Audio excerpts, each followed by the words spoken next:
The mare's scream cut through the canyon like a blade, but it wasn't the sound that stopped Alara Quinn cold. It was the brand burned into its flank. Blackthorn Ranch, the same ranch that owned half the valley and crushed anyone who crossed them. She should walk away.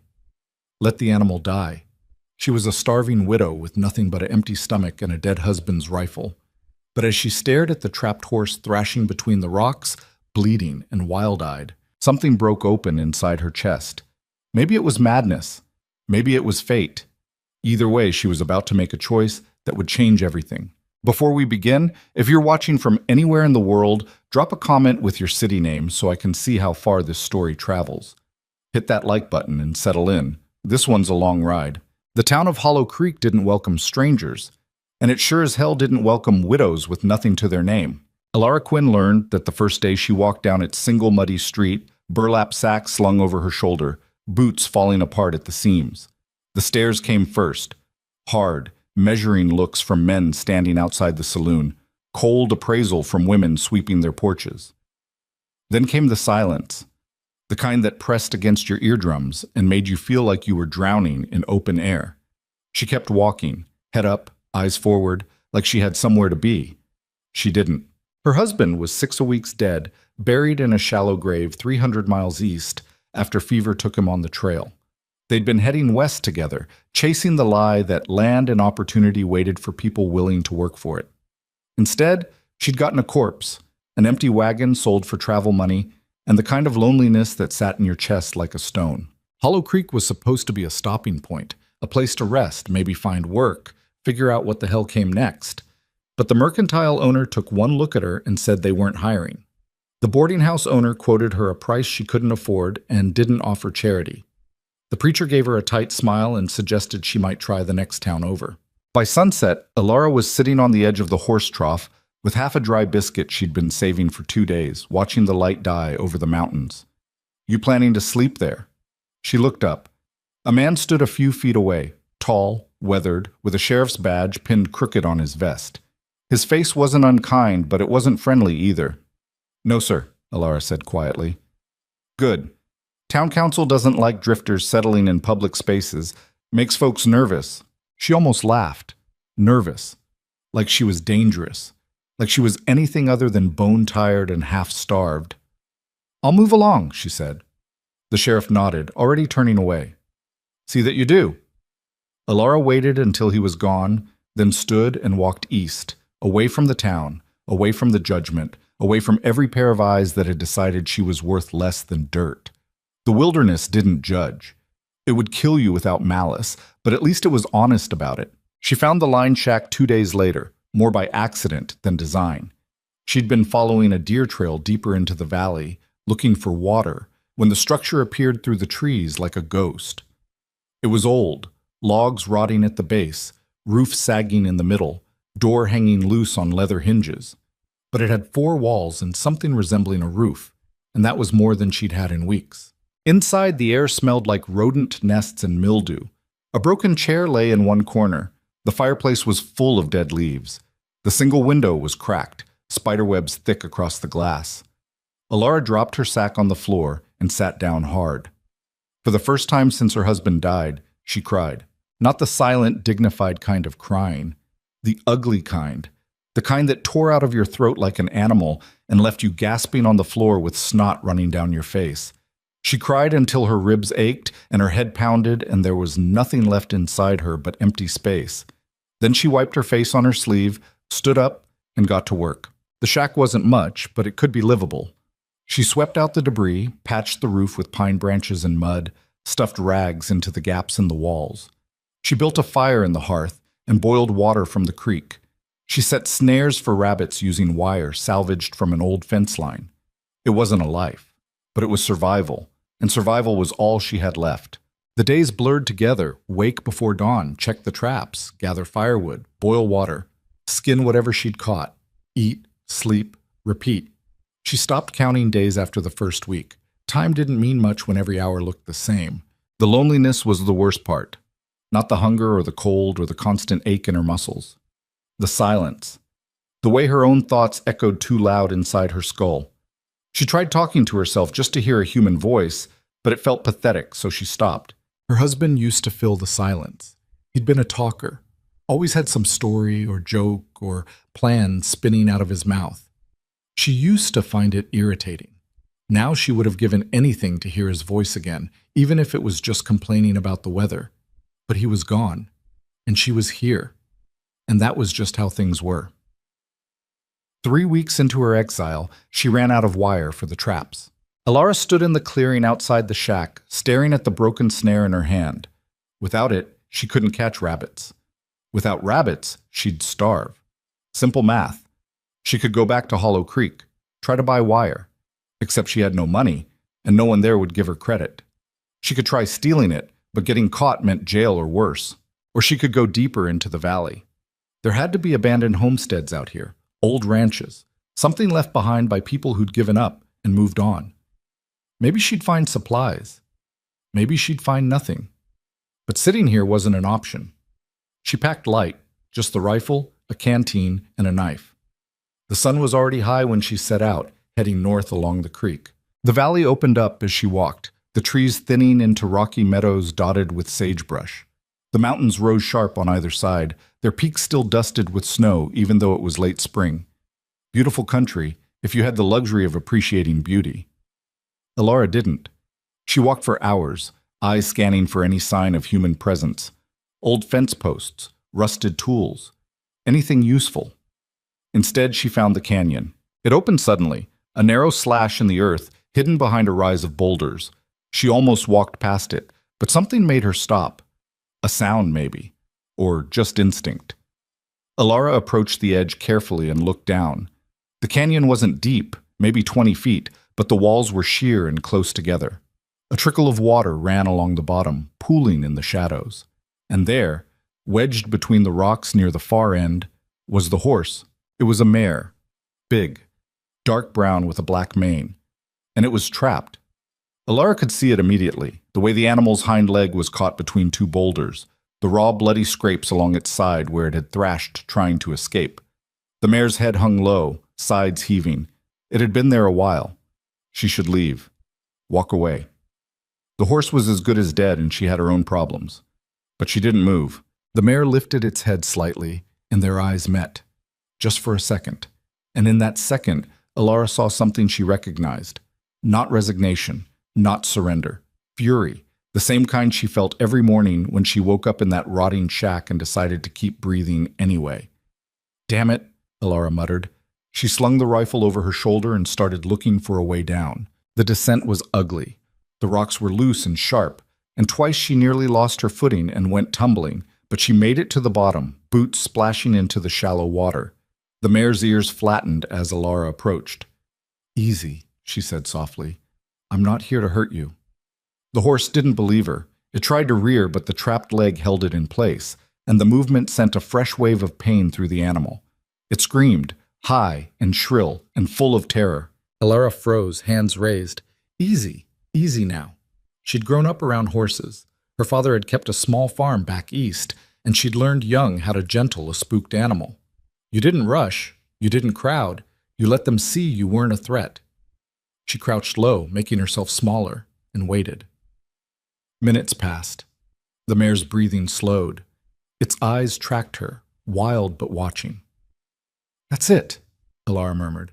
"See? I'm not so scary." She moved closer. 1 step, 2. The mare tensed but didn't scream again. When she was close enough, Alara reached out slowly and touched the horse's neck. The skin was hot and slick with sweat. She could feel the animal trembling. "You're stuck pretty good, aren't you?" she said quietly. She moved around to examine the trapped leg. It was wedged tight between two rocks, the angle all wrong. The mare must have slipped down into the canyon and gotten caught trying to climb out. The leg wasn't broken, thank God, but the longer it stayed pinned, the worse the damage would be. Alara studied the rocks. They were big. Too big for her to move alone. But maybe she didn't need to move them. Maybe she just needed to shift them enough. She found a sturdy branch washed up against the canyon wall and wedged it under the smaller of the two boulders. Then she braced her weight against it and pushed. Nothing. She repositioned, pushed harder. Her boots slipped in the mud. Her arms burned. The rock shifted. just an inch. But an inch was enough. The mare felt the pressure ease and immediately tried to pull free. Too fast, too panicked. The leg caught again, and the horse thrashed, nearly kicking Alara in the head. "Stop!" she shouted. "Stop, damn it! You're making it worse!" The mare didn't stop. It threw its weight backward, screaming, eyes rolling white. Alara grabbed the halter, because of course the damn thing was still wearing a halter, and hauled herself up close to the horse's head. "Listen to me," she said, voice hard. "You keep fighting like that, you're going to snap your own leg. Then you're dead. You understand? Dead." The mare's ears swiveled toward her voice. "I'm going to help you," Alara continued, quieter now. "But you have to trust me, just for a minute. Can you do that?" The horse stared at her, breathing hard, twitching. "Yeah," Alara whispered. "I didn't think so either." She let go of the halter and went back to the branch. This time she braced her back against the canyon wall, feet planted against the rock, and shoved with everything she had. The boulder groaned, shifted, rolled just enough. The mare yanked its leg free and staggered backward, nearly trampling Alara in the process. For a moment, they both just stood there, panting. Then Alara noticed the brand. It was burned into the mare's right shoulder, a sharp, angular design that looked like a twisted thorn. Blackthorn Ranch. Alara's stomach dropped. Everyone in Hollow Creek knew about Blackthorn Ranch. It was the biggest outfit in the valley, owned by a man named Cade Blackthorn, who supposedly ran it like a fortress. He didn't tolerate trespassers, didn't tolerate thieves, and sure as hell didn't tolerate anyone messing with his property, which is exactly what she was doing right now. "Great," Alara muttered. "Just perfect." The mare limped a few steps, testing the leg. It was swollen and bloody, but it held weight. Good sign. Alara could leave now, climb out of the canyon, and pretend she never saw the horse. It would probably make its way back to the ranch eventually, or it would die out here. Either way, it wasn't her problem. Except it was. Because she'd already climbed down into this damn canyon and freed the animal, and now she couldn't stop thinking about what would happen if it didn't make it back. What if infection set in? What if predators found it before the ranch hands did? What if it died because she walked away? "This is stupid," she told herself. "This is the stupidest thing you've ever done." The mare watched her, ears flicking. Alara sighed. "Come on, let's get you out of here." Getting the horse out of the canyon was harder than getting herself down. The mare was weak and hurting, and the climb was steep. Alara had to coax and pull and shove the animal up the rocks, inch by inch, while her own muscles screamed in protest. By the time they reached the top, the sun was starting to sink toward the mountains. The mare stood on trembling legs, head low. Alara was covered in mud and blood, some hers, some the horse's. "All right," she said, breathing hard. "Now we just have to get you home." Except she had no idea where Blackthorn Ranch actually was. She knew it was north of Hollow Creek, somewhere in the upper valley. But that covered a lot of ground. She looked at the mare. "You know the way?" The horse stared at her blankly. "Right, stupid question." Alara grabbed the halter and started walking north, leading the limping mare behind her. They didn't make it far before dark fell. Alara had to stop and make camp in a small clearing, using the last of her matches to start a fire. The mare stood nearby, not running, not fighting, just exhausted. Alara tore strips from the bottom of her skirt and used them to wrap the horse's injured leg, doing her best to clean the wound first with water from the creek. It wasn't much, but it was something. "You're lucky I'm an idiot," she muttered as she worked. "Anyone with sense would have left you down there." The mare's ears flicked toward her voice. When the bandage was secure, Alara sat back against a tree and stared into the fire. This was insane. She was risking everything, her fragile survival, her safety, maybe her life, for an animal that belonged to a man who would probably shoot her on sight. But she couldn't turn back now, so she fed the fire, kept watch, and waited for morning. They started walking again at first light. The mare moved slower than the day before, but she moved. That was something. By midday, they crested a ridge, and Alara saw it. Blackthorn Ranch spread across the valley below like a small kingdom. Fenced pastures rolled out in every direction, dotted with horses and cattle. A sprawling house sat at the center, built from dark timber and stone. Barns, corrals, bunkhouses, all of it organized and maintained with the kind of precision that came from money and power. Alara's chest tightened. This was a mistake. She should turn around, let the horse go and hope it found its way back on its own. But before she could move, a rider appeared on the trail below.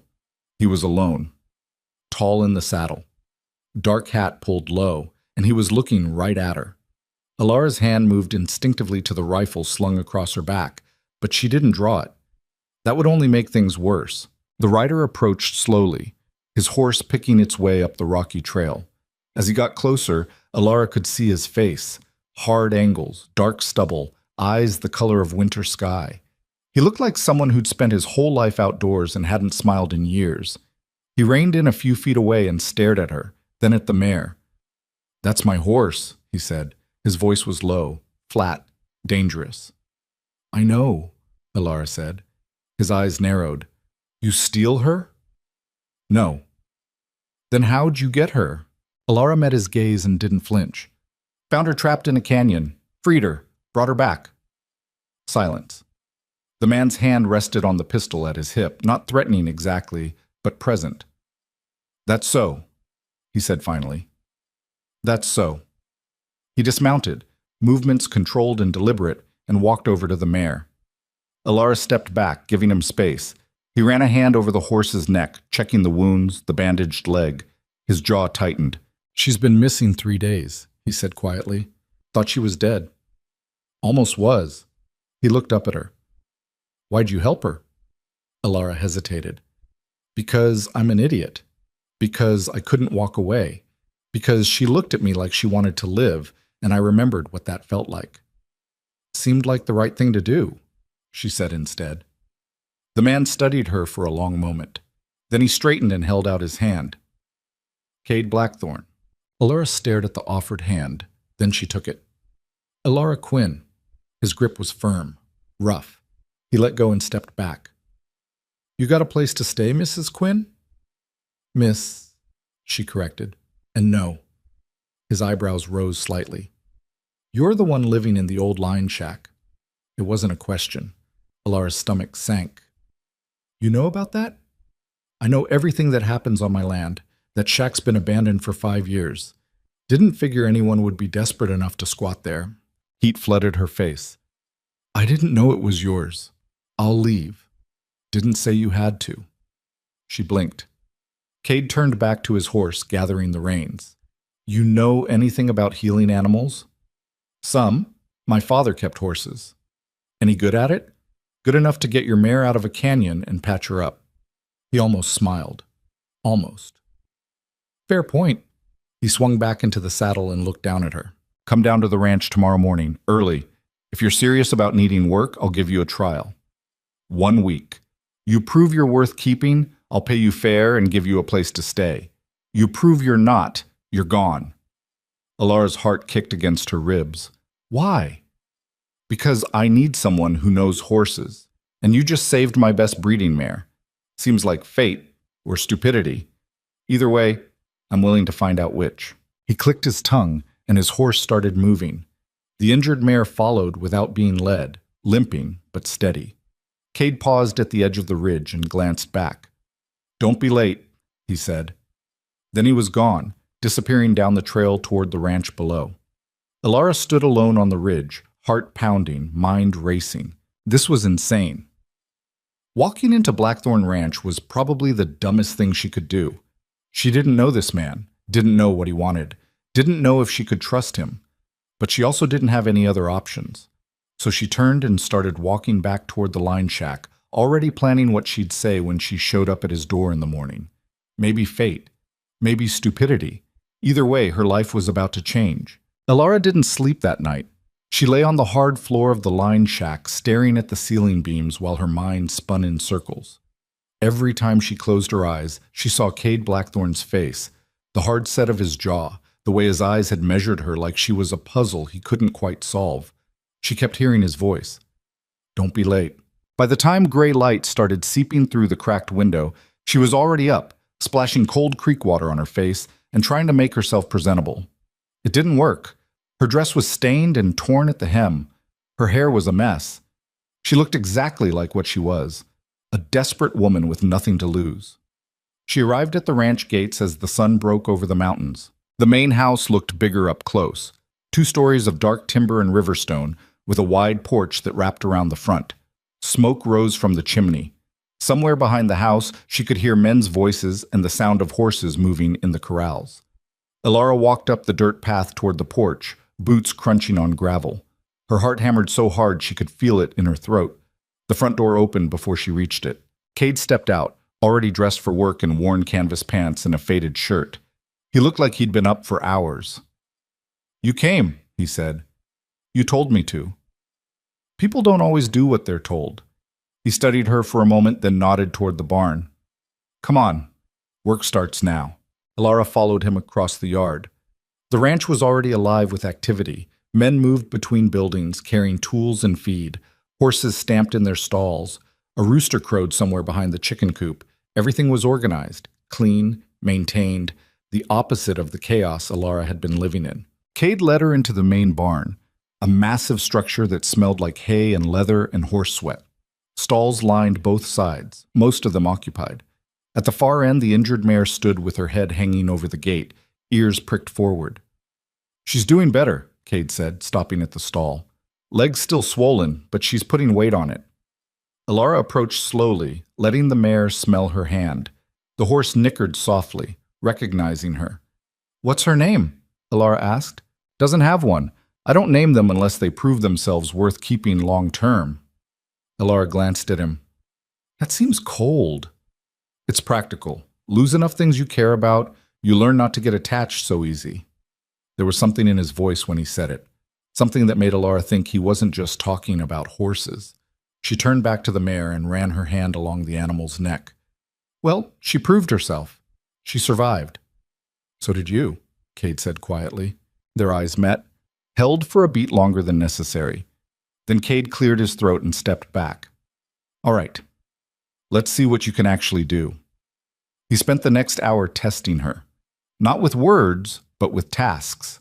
He handed her a bridle and watched how she handled it, asked her to check a gelding's hooves for stones, had her mix a poultice for a colt with a swollen hock.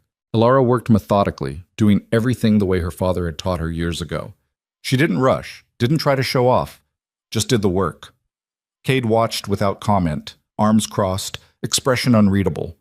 When she finished treating the colt, she straightened and wiped her hands on her skirt. "What else?" "That's enough for now." He walked over to examine the colt's leg himself, checking her work. His fingers prodded the swelling carefully. "This is good, clean. You know what you're doing." "I told you I did." "People tell me a lot of things. Most of them are lies." "I don't lie." He looked up at her, something sharp in his gaze. "Everyone lies, Miss Quinn. Question is whether they lie about things that matter." Before Elara could respond, the barn door swung open and 2 men walked in. The first was older, maybe 50, with a thick gray beard and shoulders like a bull. The second was younger, lean and wiry, with pale eyes that reminded Elara of a snake. Both of them stopped when they saw her. "Boss," the older man said slowly. "Who's this?" "New hire," Cade said. "Trial basis. She'll be working with the horses." The younger man's lip curled. "You hiring strays now?" "Watch your mouth, Lyle," Cade said, his voice dropping 10 degrees. Lyle held up his hands in mock surrender, but his eyes stayed fixed on Elara. She forced herself not to look away. The older man stepped forward, offering his hand. "Name's Dutch. I'm the foreman here. Don't mind Lyle. He's got the manners of a feral dog." Elara shook his hand. "Elara Quinn." Dutch's grip was firm, but not aggressive. "You really know horses, or are you just desperate for work?" "Both," Elara said honestly. Dutch barked a laugh. "At least she's honest." "All right, Quinn, you stick close to me today? I'll show you the ropes." Cade nodded. "Good. I've got business in town. Dutch, you're in charge. Keep her busy." He left without another word, his boots echoing on the barn floor. Lyle waited until Cade was gone, then turned to Elara with a sneer. "You think you're going to last here? Women don't belong on a working ranch." "Then I guess I'm not like other women," Elara said flatly. "We'll see about that." He walked out, leaving Elara alone with Dutch. The foreman sighed and shook his head. "Don't let Lyle get under your skin. He's all bark." "And if he's not?" Dutch gave her a long look. "Then you deal with it. This ain't a soft place, Quinn. You want to survive here, you got to be tougher than the men who want you gone. I've survived worse, Elara said. I believe you. Dutch kept her working until her hands blistered.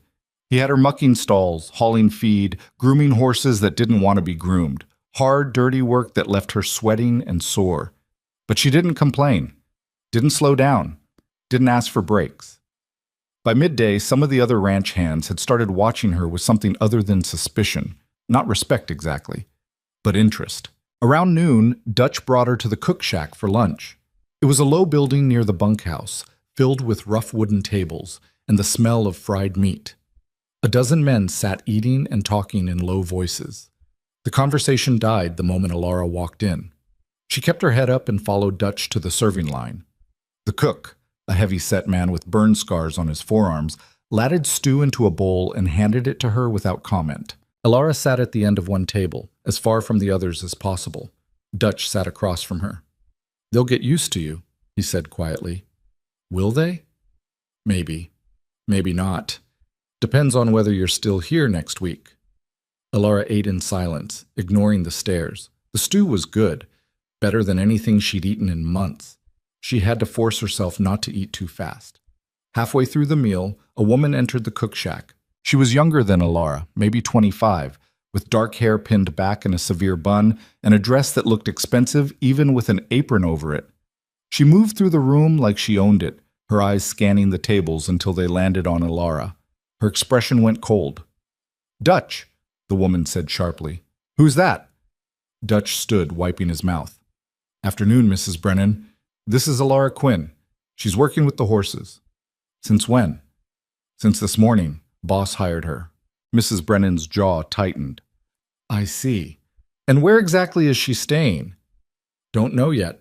That's between her and the boss. The woman's eyes stayed fixed on Elara. Well, I suppose we'll see how long this lasts. She turned and walked out, spine rigid. Elara looked at Dutch. Who's that? Catherine Brennan, Dutch's wife. He grimaced. She runs the household, thinks that gives her authority over everything else, too. She doesn't like me. She doesn't like anyone she didn't personally approve. Don't take it personal. But Elara could already feel the weight of Catherine's hostility settling over her like a shadow. The afternoon was worse than the morning. Dutch had her breaking a young gelding, teaching it to accept a saddle and bridle. The horse was green and skittish, and it took every ounce of patience Elara had to keep from losing her temper. But she did it. Slowly, carefully, she worked the animal until it stood calm under the saddle. When she finally stepped back, sweating and exhausted, she found Cade leaning against the corral fence, watching. How long have you been there? She asked. Long enough. He pushed off the fence and walked over, running an appraising eye over the gelding. Not bad. Most people would have forced it and made the horse meaner. Force doesn't work, not with horses. No, Kate agreed. It doesn't. He turned to face her fully. You did good work today. Dutch says you didn't quit, didn't complain. That means something. Does that mean I passed the test? It means you survived day 1. 6 more to go. Elara felt a flicker of frustration. What exactly are you looking for? Someone who won't run the first time things get hard. Someone I can trust not to steal from me or sell my business to competitors in town. Someone who understands that this ranch only works if everyone pulls their weight. He paused. You might be that person, or you might not. Time will tell. And if I'm not, then you leave and we both forget this happened. Elara met his gaze. I'm not going to leave. We'll see. He started to walk away, then stopped. There's a small room above the tack house. It's not much, but it's got a bed and a stove. You can stay there during the trial, better than that shack you've been living in. Elara blinked. You're giving me a room? I'm giving you a place to sleep so you're not dead on your feet every morning. Don't read into it. Thank you. Cade nodded once, then disappeared toward the main house. The room above the tack house was small, barely bigger than a closet, but it had a real bed with a real mattress and a small iron stove in the corner. A single window looked out over the corrals. Elara stood in the doorway, staring at the bed like it might vanish if she looked away. She hadn't slept in a real bed since her husband died. That night, she lay on the mattress and stared at the ceiling, trying to process everything that had happened. 1 day ago, she'd been alone in a rotting shack with no future. Now she had work, a roof, a chance. It didn't feel real.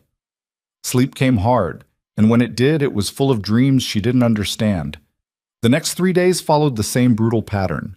Work from dawn until dark.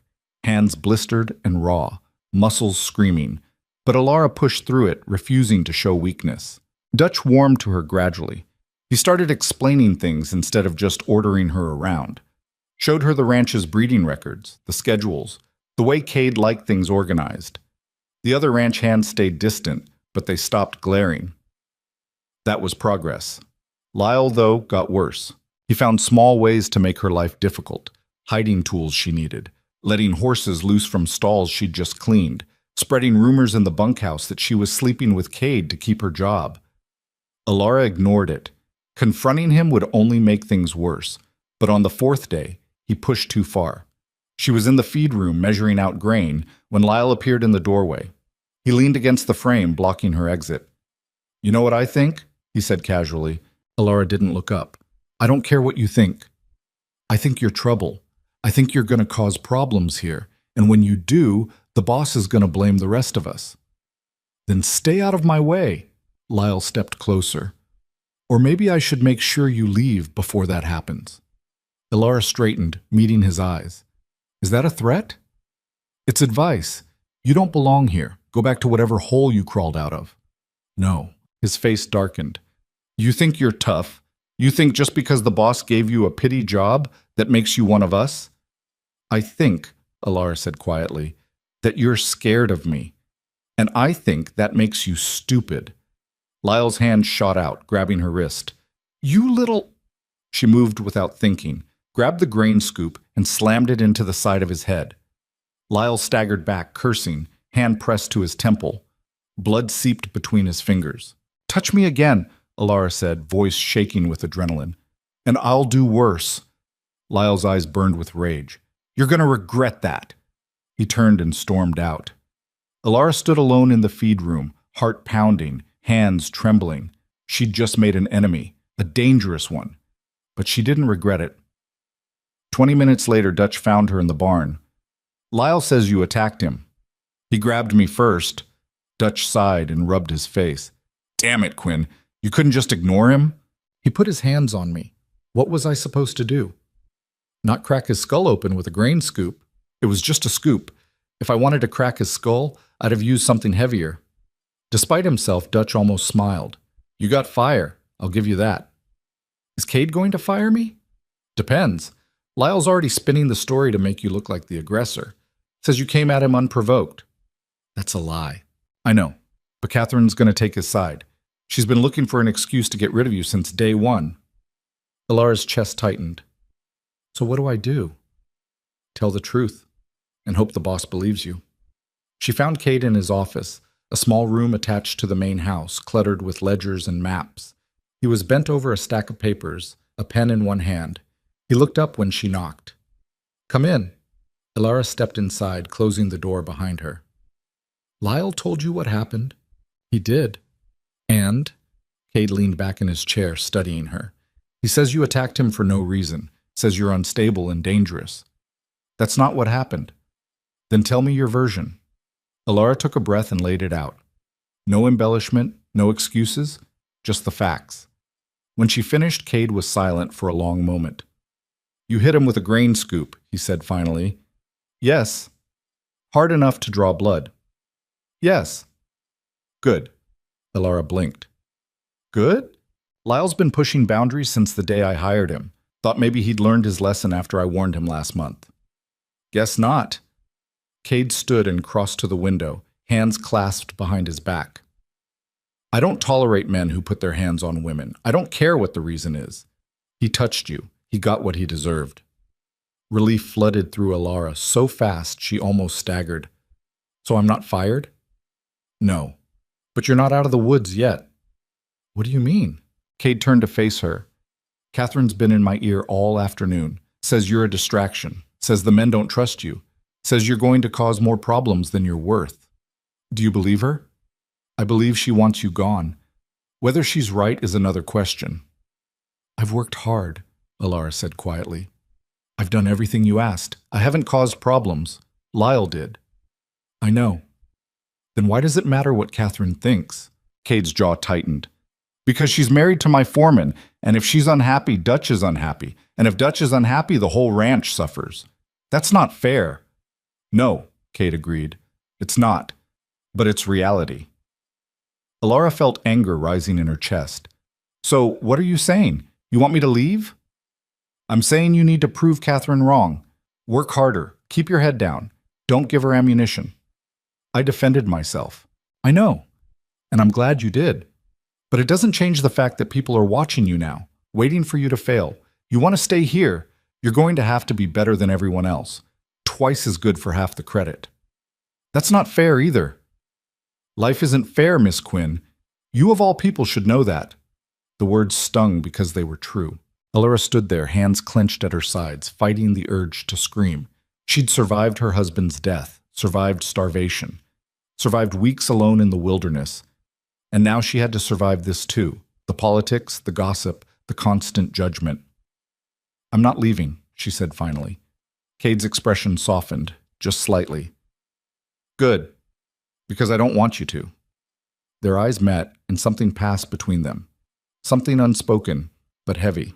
Then Cade cleared his throat and turned back to his desk. Get some rest. Tomorrow's going to be hard. Alara left the office feeling like she'd just survived a storm. The next 2 days were exactly as hard as Cade promised. Catherine made sure of it. Tasks that should have taken an hour suddenly took 3 because tools went missing or supplies weren't where they were supposed to be. Alara found her saddle damaged, the leather cut deliberately. Someone spread manure across the floor of her room while she was working. She cleaned it up without complaint and kept going. But the worst part wasn't the sabotage. It was the isolation. The other ranch hands stopped talking to her entirely. Even Dutch kept his distance, clearly caught between loyalty to his boss and loyalty to his wife.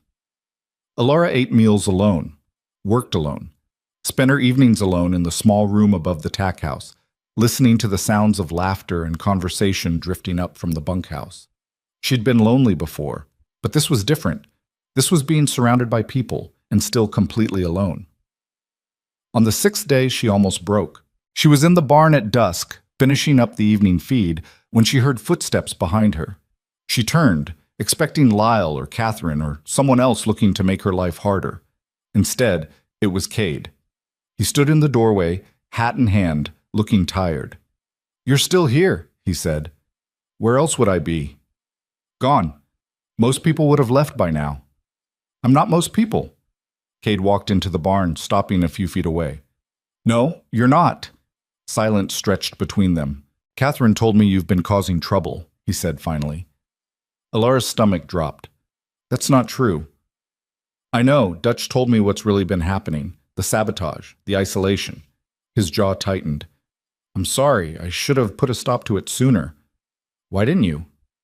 Because I wanted to see if you'd quit, if you'd prove Catherine right. Anger flared hot in Alara's chest. So this was another test? Everything's a test, Miss Quinn. That's how you learn who people really are. And who am I? Cade looked at her for a long moment. Someone who doesn't quit. Someone who fights even when the fight's rigged against them. Someone... He trailed off, then shook his head. Someone I'd like to keep around.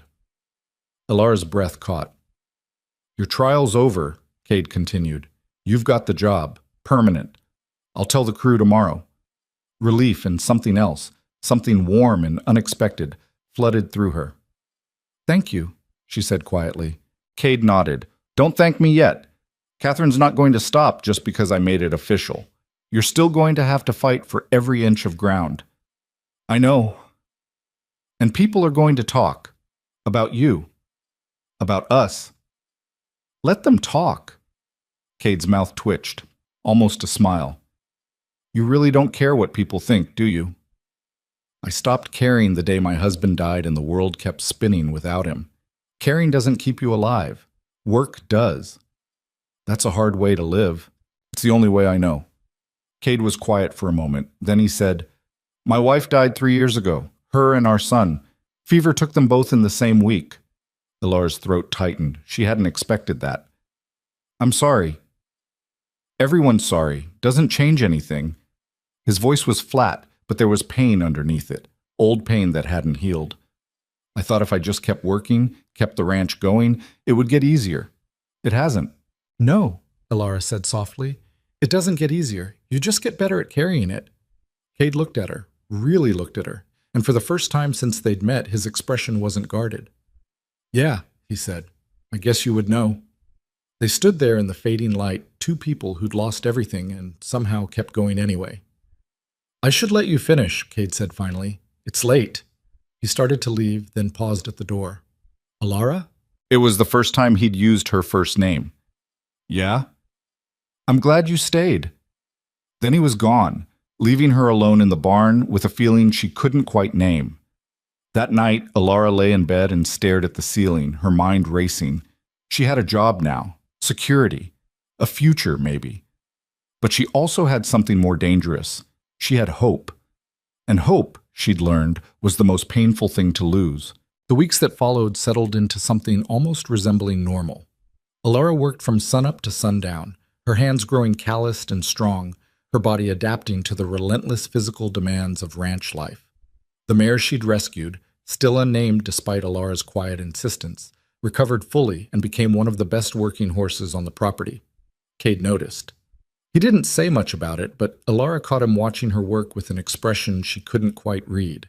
Dutch warmed to her completely once Cade made her position official. He started teaching her the business side of things, how to read breeding charts, manage feed costs, spot a lame horse before it went fully unsound.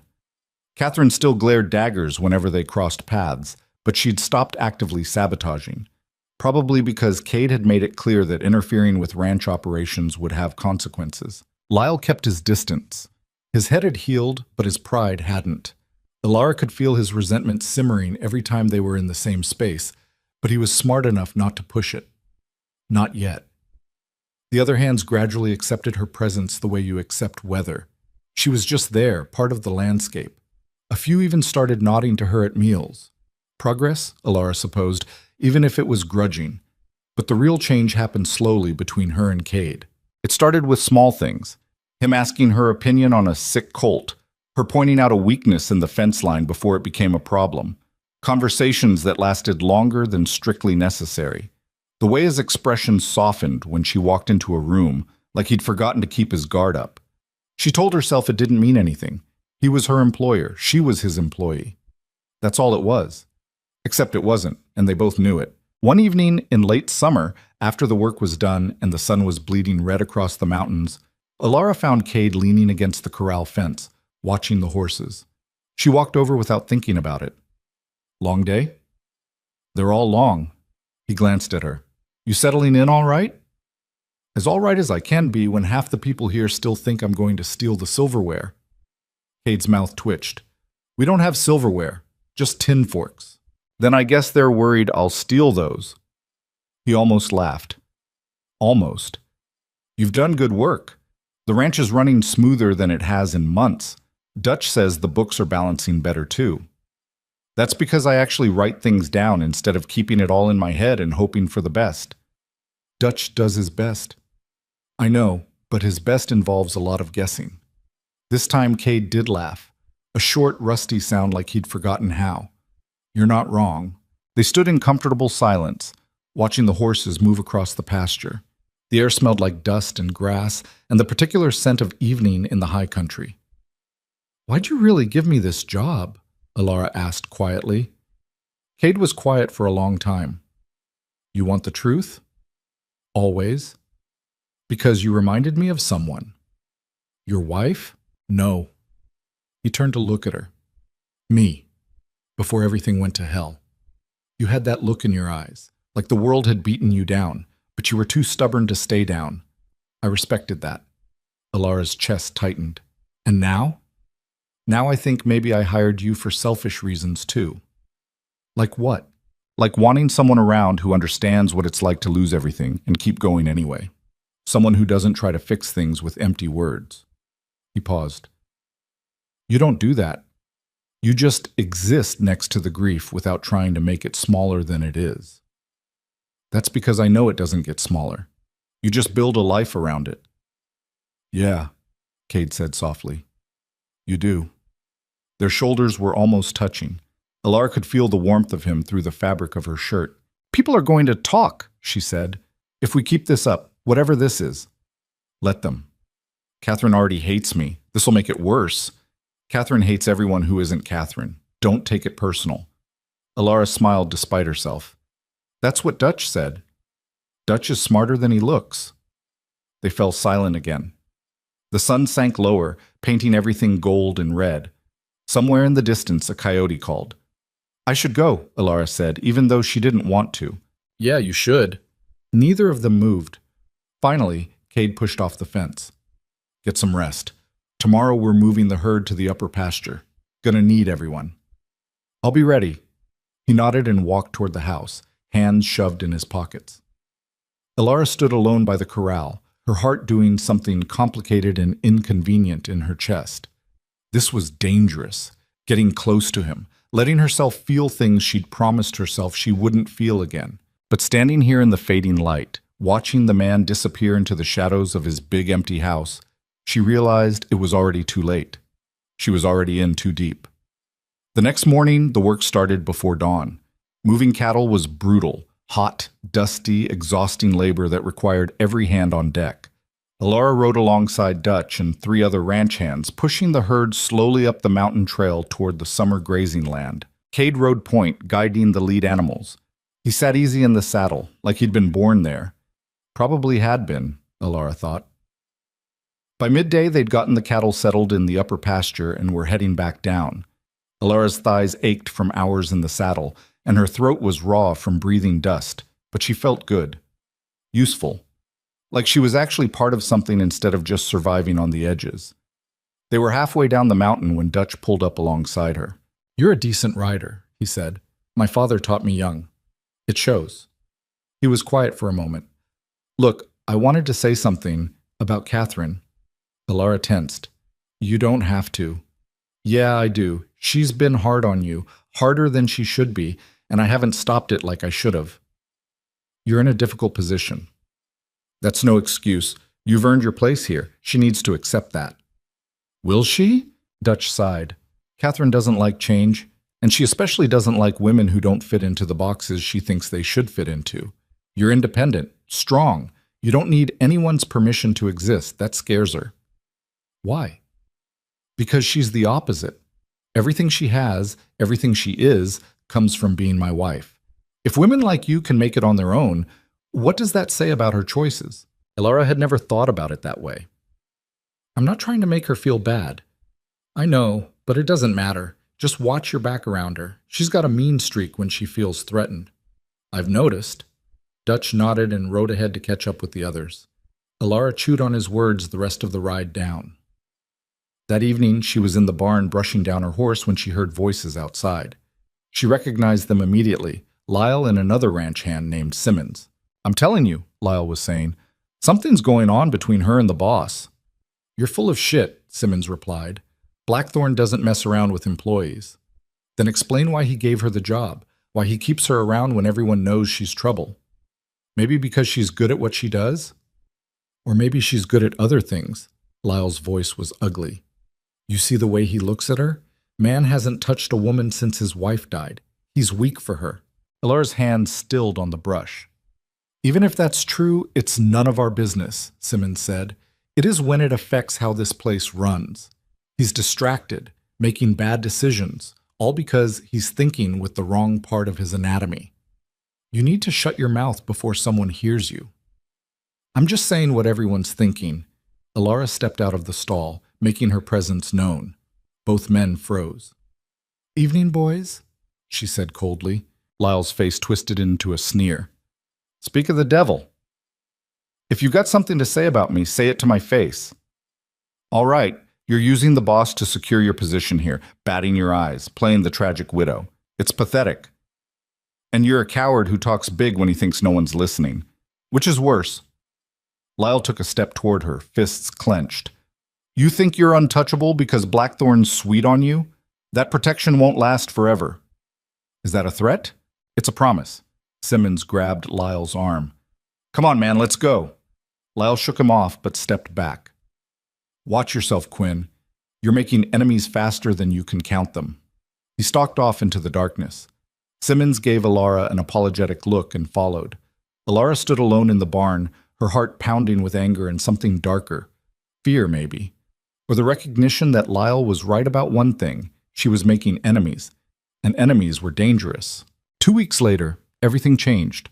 Alara was in town picking up supplies, a task Cade had started trusting her with despite Catherine's protests. She'd just loaded the last sack of grain into the wagon when she noticed the man standing across the street. He was tall and rangy, with a face like a hatchet and cold eyes that tracked her movements. He wore his guns low on his hips, the leather oiled and well-maintained, the kind of man who used them often. Alara felt her instincts prickle. She climbed onto the wagon seat and took up the reins, but she could feel his eyes on her back as she drove away. She didn't think much of it until she got back to the ranch and found Cade in the barn, his face tight with tension. "We've got a problem," he said without preamble. "What kind of problem?" "Boone Mercer's back in the valley." The name meant nothing to Alara. "Who?" "An outlaw. Used to run cattle rustling operations through here until I testified against him 5 years ago. He lost his land, spent 3 years in prison. Swore he'd make me pay when he got out." Alara's stomach dropped. "And he's out now." "Released last month. Been lying low, but word is he's gathering men, building a gang." "You think he'll come after you?" "I know he will. Question is when." Dutch appeared in the doorway. "Boss, we got a situation. One of the hands just rode in from town. Says Mercer's been spreading rumors. Claims we've been stealing horses from smaller ranches and rebranding them." Cade's jaw tightened. "That's a lie." "Course it is, but people are listening. Fear makes folks stupid." "What kind of rumors?" Alara asked. Dutch looked uncomfortable. "Says you're part of it, that you're Mercer's inside contact, that you helped steal horses and brought that mare here as cover." The words hit Alara like a physical blow. "That's insane. I found that mare trapped in a canyon." "We know that," Cade said. "But Mercer's smart. He's targeting you because you're the newest, the most vulnerable. If he can turn the town against you, he can turn them against the whole ranch." "So what do? We prove him wrong. We open our books, show our breeding records, let people see we've got nothing to hide." "And if they don't believe us?" Cade's expression went hard. "Then we prepare for a fight." Over the next few days, the situation deteriorated fast. More rumors spread through Hollow Creek like wildfire. Someone claimed they'd seen Alara meeting with strange men in the woods. Another said she'd been overheard talking about stealing cattle. All lies, but lies that stuck. The sheriff came out to the ranch asking questions. Cade showed him the records, explained everything. The sheriff left looking unconvinced. "He thinks there's smoke, there's fire," Dutch said grimly after the lawman rode away. "Won't take much more for him to come back with an arrest warrant." Alara felt panic rising in her chest. "For me?" "For whoever Mercer decides to pin this on. Right now, that's you." Cade was pacing the office like a caged animal. "Mercer's not trying to get us arrested. He's trying to isolate us, turn the town against us so when he makes his move, no one will help." "What move?" Alara asked. "Whatever he's planning. Rustling our herd, burning us out, I don't know, but it's coming." That night, Alara couldn't sleep. She lay in the small room above the tack house, staring at the ceiling, her mind racing. This was her fault. If she hadn't come here, Mercer wouldn't have a target to use against Cade. The ranch would be fine. By dawn, she'd made her decision. She packed her few belongings into the burlap sack she'd arrived with and slipped out of the room before anyone else was awake. She'd leave quietly, disappear back into the wilderness, remove the target from Cade's back. She made it as far as the barn before he found her. "Going somewhere?" Cade's voice cut through the pre-dawn darkness. Alara turned. He stood in the barn doorway, fully dressed, arms crossed. "I'm leaving," she said, "before I cause more damage." "This isn't your fault." "Isn't it? Mercer's using me to get to you. If I'm gone, he loses that leverage. And if you're gone, he wins. You think I'm going to let some outlaw dictate who works on my ranch?" "This isn't about pride, Cade. This is about survival, yours and the ranch's." He walked toward her, his face set. "You think I've survived this long by running away from fights? I think you've survived by being smart. And the smart thing is to let me go." "No." The word was flat. final. The smart thing is to stand together and call his bluff. What if it's not a bluff? Then we fight, but we do it together. Alara felt tears burning behind her eyes. She was so tired of fighting, so tired of being the reason people suffered. I don't want you to get hurt because of me, she said quietly. Too late. I'm already... He stopped, jaw working. You matter, Alara. To this ranch. To me. I'm not letting you walk away. Cade, no. Listen to me. I've lost too many people I care about. I'm not losing you too. Not without a fight. The words hung in the air between them, heavy with meaning. You care about me, Alara said softly. Of course I do. I thought that was obvious. Nothing about you is obvious. He almost smiled. Fair. Alara looked down at the sack in her hands. Everything she owned in the world, and it barely filled half the bag. What if we can't win, she asked. Then we lose fighting, but at least we lose together. She met his eyes, saw the determination there, the stubborn refusal to surrender.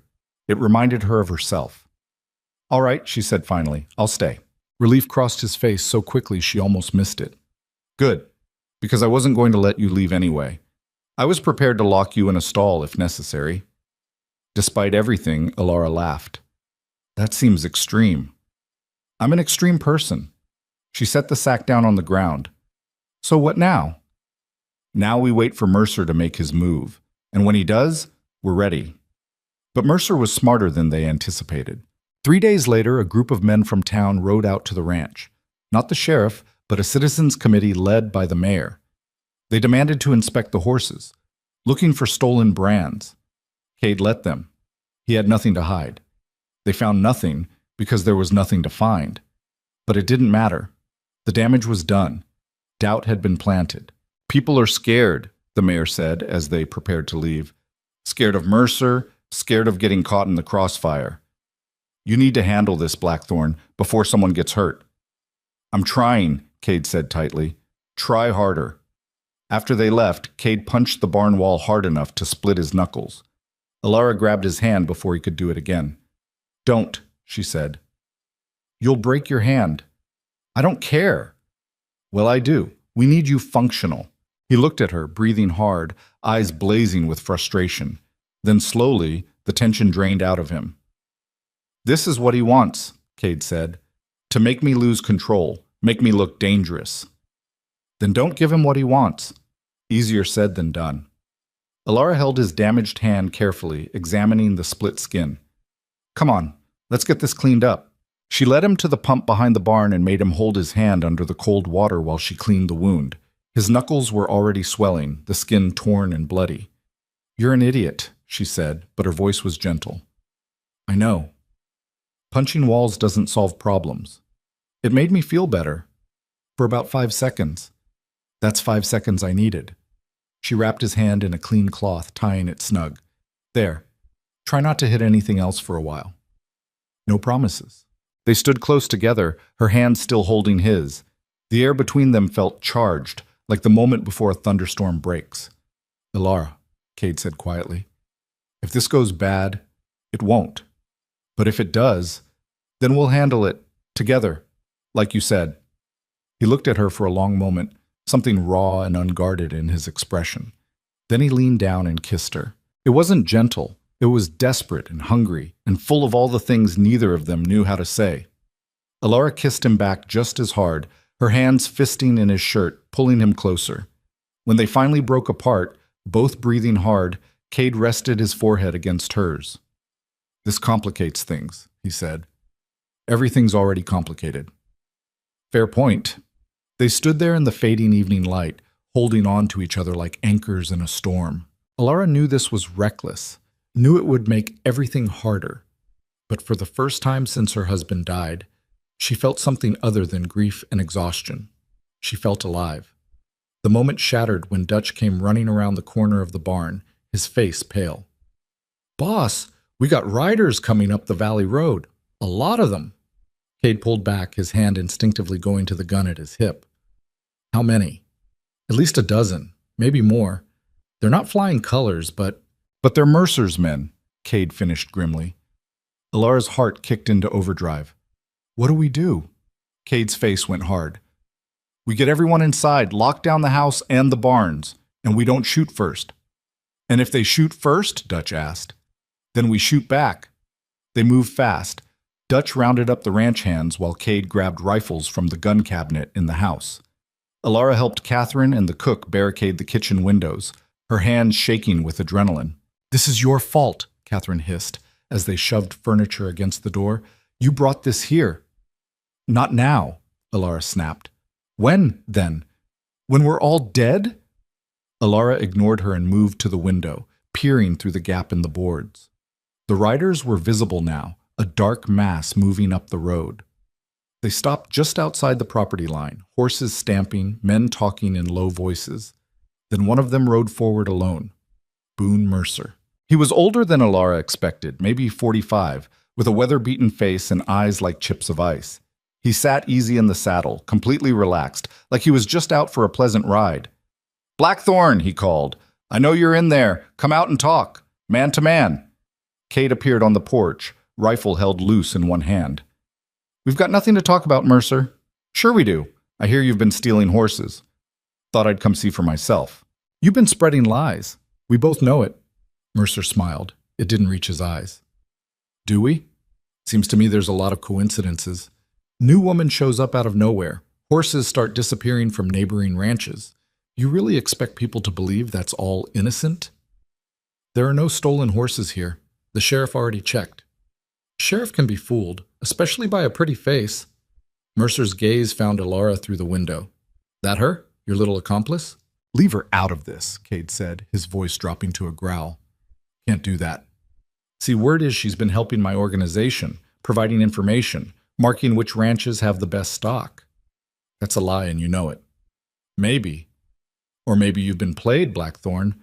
Wouldn't be the first time a lonely man got taken in by a woman with sad eyes. Alara felt sick. He was twisting everything, turning her presence here into a weapon. State your business and get off my land, Cade said. My business is simple. I want compensation for what you took from me. 5 years of my life, my reputation, my land. I figure your ranch is worth about that much. You're insane. Am I? Or am I just a man who wants justice? Mercer's voice rose, pitched to carry to his men. You put me in prison on false charges, destroyed everything I built. Now it's time to settle accounts. The charges weren't false. You were rustling cattle and everyone knew it. That was never proven. Because you had half the witnesses scared into silence. Mercer's expression went cold. Last chance, Blackthorn. Sign over the ranch to me and I'll leave peaceful. You and your people can ride out of here with your lives. Go to hell. Wrong answer. Mercer wheeled his horse around and rode back to his men. They conferred briefly, then spread out, encircling the ranch buildings. Alara's heart pounded. They're not leaving.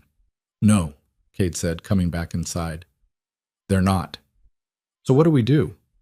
We wait. They're not going to attack in daylight with this many witnesses around. They'll try something tonight. And then, Cade checked his rifle, his face grim. Then we fight. The day crawled by in agonizing slowness. Mercer's men stayed just outside rifle range, watching, waiting. Alara could see them taking shifts, settling in for a siege. As darkness fell, Cade gathered everyone in the main house. They're going to come tonight, he said. Probably try to burn us out or stampede the horses. Maybe both. We need to be ready. We're outnumbered 2-1, Dutch pointed out. I know, but we have the advantage of position. They have to come to us. Unless they just burn the place and shoot us as we run out, Lyle said. Then we make sure they can't burn the place. They spent the next hour preparing, soaking blankets in water, positioning men at strategic windows, loading every gun on the property. Alara worked alongside them, her fear transforming into something harder. Determination. She'd lost everything once before. She wasn't going to lose it again without a fight. Around midnight, Cade pulled her aside. I need you to do something for me, he said quietly. What? If this goes bad, I need you to take the back trail out of here. There's a route through the canyon that leads to the next valley. You can make it to safety. I'm not running. Alara... No, I told you I'd stay. I meant it. This isn't your fight. Yes, it is. Mercer made it my fight when he used me as an excuse. I'm not giving him the satisfaction of running. Cade looked like he wanted to argue, but he just pulled her close instead, holding her tight. You're the most stubborn woman I've ever met, he said into her hair. You say that like it's a bad thing. It's terrifying. She pulled back enough to look at him. We're going to survive this. How do you know? Because we've both survived worse, and because I'm not done with you yet. He kissed her then, hard and fierce, like he was memorizing the taste of her. When they broke apart, his eyes were bright with something that looked like hope. After this is over, he said, when we're safe, I want... The window exploded inward in a shower of glass. Gunfire erupted from every direction. Mercer's attack had begun. Alara hit the floor as bullets tore through the walls above her head.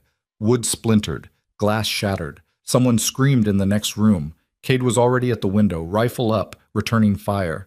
The muzzle flash lit his face in stark bursts of light and shadow. East side, Dutch shouted from somewhere down the hall. They're coming from the east. More gunfire. The air filled with smoke and the acrid smell of gunpowder.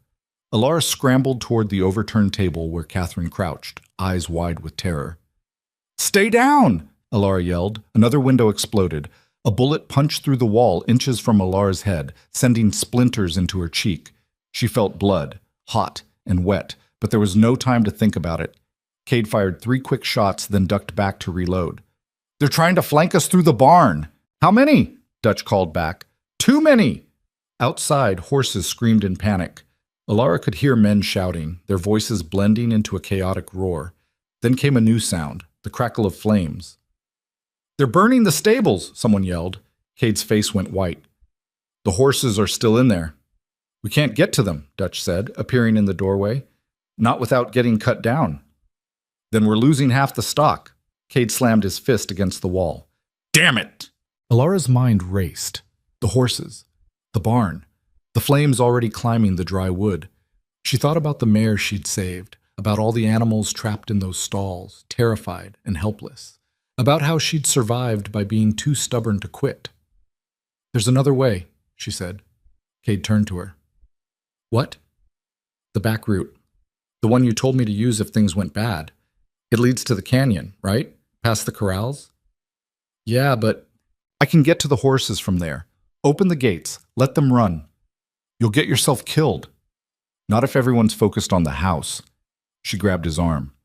Cade, those horses are worth more than this building. You said it yourself. We lose them. We lose everything. I don't care about the horses. I care about you. The words hung between them for half a heartbeat. Then another volley of gunfire shattered the moment. I'm going, Alara said. You can't stop me. The hell I can't. She's right, Dutch's voice cut through. Those horses are our breeding stock, our working animals. We lose them. The ranch is finished even if we survive tonight. Cade looked like he wanted to argue. His jaw worked, muscles tight. I'll be careful, Alara said quietly. I promise. Your promises don't stop bullets. No, but neither does hiding in here while everything burns. He stared at her. Then, cursing under his breath, he grabbed his pistol from his belt and pressed it into her hands. Take this. Don't use it unless you have to. And if something happens, it won't. If it does, you run. You don't look back, you understand? Alara nodded, even though they both knew it was a lie. Cade pulled her close, kissed her hard. Come back to me. Always. Then she was moving, staying low, slipping through the kitchen toward the back door. Catherine's voice followed her, sharp with panic. You're insane. You'll die out there. Alara didn't answer. She eased the door open and slipped into the night. The world outside was chaos. Flames climbed the barn walls, painting everything in hellish orange light. Gunfire cracked and echoed. Men shouted. Horses screamed. Alara pressed herself against the house wall, heart hammering. The back route started 20 yards away, behind the old smokehouse. 20 yards of open ground. She took a breath. Then she ran. Her boots pounded dirt. Every step felt exposed, like a target painted on her back. She expected bullets to tear into her at any second. Nothing came. She reached the smokehouse and threw herself behind it, gasping. Her hand shook. Blood from the cut on her cheek dripped onto her collar. No time. Keep moving. The path was barely visible in the darkness, just a narrow game trail that wound through scrub brush toward the canyon. Alara followed it by memory and instinct, stumbling over roots, thorns tearing at her dress. Behind her, the gunfire intensified. She heard Cade's rifle, 3 shots in quick succession, the rhythm she'd learned to recognize. He was still fighting. Stay alive, she thought. Just stay alive until I get back. The trail opened onto the upper corral. Below, she could see the main barn fully engulfed now, flames reaching toward the sky. But the corrals themselves were still intact, the gates closed, and inside the horses ran in panicked circles, trapped. Alara scrambled down the rocky slope, half sliding, catching herself on scrub brush. She hit the corral fence hard, climbed it in 3 quick movements, and dropped inside. The horses shied away from her, whites of their eyes showing, terrified, on the edge of trampling anything in their path. "Easy," Alara said, even though her own voice shook. "Easy now." She moved toward the gate, hands out, trying not to spook them further. A big gelding charged past her, close enough that she felt the heat of its body. Another reared, hooves flashing. She reached the gate latch, her fingers fumbled with the rope, slick with sweat. "Come on! Come on!" The knot gave way. The gate swung open. For a second, nothing happened. The horses milled, confused by the sudden opening. Then one mare bolted through, and the rest followed in a thundering rush. Alara pressed herself against the fence as they poured past, a living flood of muscle and panic. The ground shook. Dust choked the air. She counted them as they fled, 15, 20, 25. Almost the entire breeding stock, heading away from the flames, away from the gunfire, into the dark safety of the valley. Relief flooded through her. They'd made it. The horses were... Well, Alara spun. Boone Mercer stood 10 feet away, pistol aimed at her chest. He looked different up close, harder, meaner, the kind of man who enjoyed watching things break. "That was real heroic," he said. "Stupid, but heroic." Alara's hand moved toward the pistol tucked in her belt. "Don't." Mercer's gun didn't waver. "I'll drop you before you clear leather." She froze. He stepped closer, eyes cataloging her. "You're the widow. Quinn, right? The one everyone's talking about." Alara didn't answer. "I gotta admit, I didn't expect you to be the problem. Thought you were just some desperate woman Blackthorn took pity on. But you're tougher than you look." He smiled without warmth. "That's gonna make killing you more satisfying." "You won't get away with this," Alara said. The sheriff will find a tragic scene. Outlaw attack. Everyone dead. Real shame." He tilted his head. "Of course, I might spare you, if you're smart. Tell me where Blackthorn keeps his money, his papers. Help me finish this quick." "Go to hell." Mercer's smile widened. "See, that's what I thought you'd say. Women like you don't bend easy. I respect that." He raised the pistol, aiming at her head. "But respect don't stop bullets." Alara's mind raced. She was too far to rush him, too exposed to run. No cover within reach. This was it. This was how she died. She thought about Cade, about the kiss that still burned on her lips, about all the things they'd never get to say. Then she heard it, a sound like thunder. Mercer heard it too. His eyes widened. The horses came back, not fleeing anymore, charging, a wall of horseflesh and fury pouring back through the darkness, driven by something Alara couldn't see. No, not something. Someone. Through the dust and chaos, she saw a figure on horseback. The mare, the one she'd rescued, with a rider on her back. Cade. He'd followed her. Somehow found the mare, somehow known. "Run!" he shouted. Alara didn't think. She dove sideways as the herd thundered past, a living avalanche. Mercer tried to shoot, but the horses were already on him. He disappeared beneath the stampede, his scream cut short. Cade pulled the mare up hard, reaching down. "Take my hand." Alara grabbed it. He hauled her up behind him in one motion, and then they were riding, the mare running flat out back toward the ranch. "What are you doing here?" Alara yelled over the thunder of hooves. "Saving your reckless ass! I told you I'd be careful!" "Your definition of careful is broken." Despite everything, the danger, the chaos, the terror, Alara almost laughed. They burst back into the ranch yard to find the battle had turned. Mercer's men, seeing the horses stampede through their ranks, had broken formation. Some were down. Others were fleeing. The ones who remained were pinned down by rifle fire from the house. Cade pulled up near the porch. "Get inside." What about you? I'm finishing this. He slid off the mare and pulled his rifle from the saddle scabbard. Go!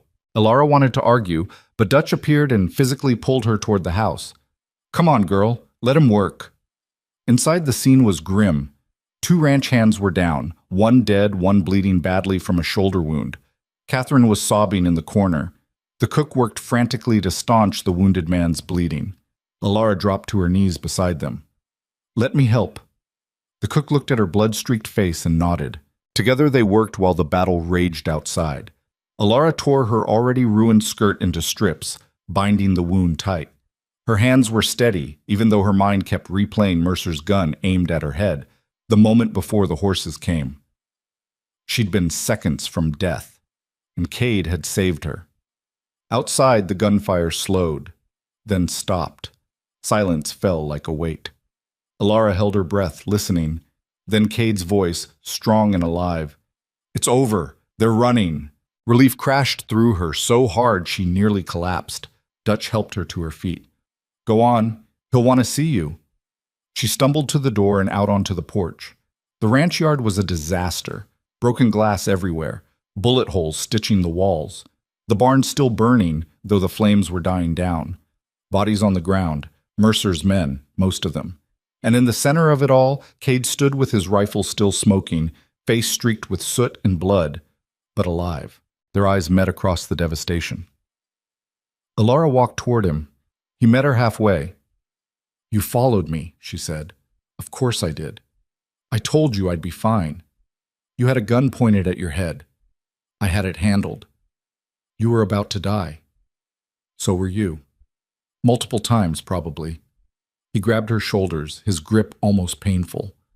Don't ever do that again. Don't ever make me choose between the ranch and you. I saved the horses. I don't care about the horses. Yes, you do. Not as much as... He stopped, jaw working.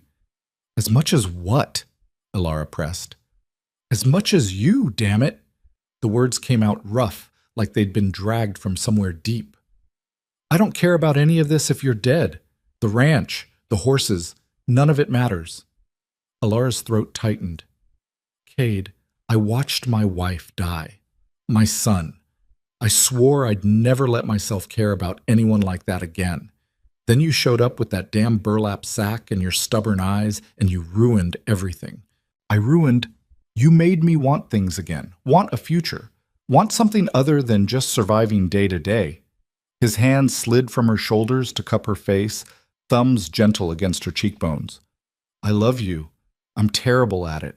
I'm broken and angry, and I don't know how to do this, but I love you anyway. The words hung in the air between them, raw and true. Elara felt tears sliding down her face, cutting tracks through the dust and blood. I love you too, she whispered. Even though you're an idiot who punches walls and follows women into firefights, he laughed, a sound like breaking glass, sharp and real. We're quite a pair. Yeah, we are. He kissed her then, and this time it wasn't desperate or afraid. It was a promise, a beginning instead of an ending.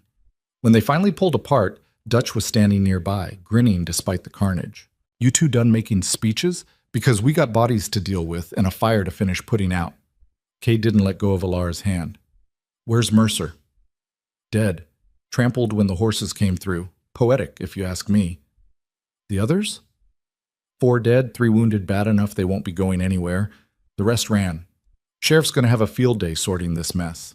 As if summoned, the sound of hooves announced riders approaching. The sheriff and a dozen men from town appeared, guns drawn, taking in the scene. The sheriff's eyes widened. What in the hell happened here? Mercer attacked, Cade said flatly. We defended ourselves. Jesus, is he dead? Back by the corrals. The sheriff dismounted, already looking overwhelmed. I'm going to need statements from everyone. This is one hell of a mess, Blackthorn. I'm aware. More townspeople arrived, drawn by the flames and gunfire. They stood at the property line, staring, whispering among themselves. Elara saw Catherine emerge from the house, her face pale. She pushed through the crowd until she found the sheriff. He's lying, Catherine shouted, her voice shrill. She caused this. That woman brought Mercer here. Every eye turned to Elara. Her stomach dropped. That's enough, Catherine, Cade said sharply. No, everyone knows she's been helping him. She's a thief and a liar, and she... Shut your mouth. The words came from Dutch, cold and hard.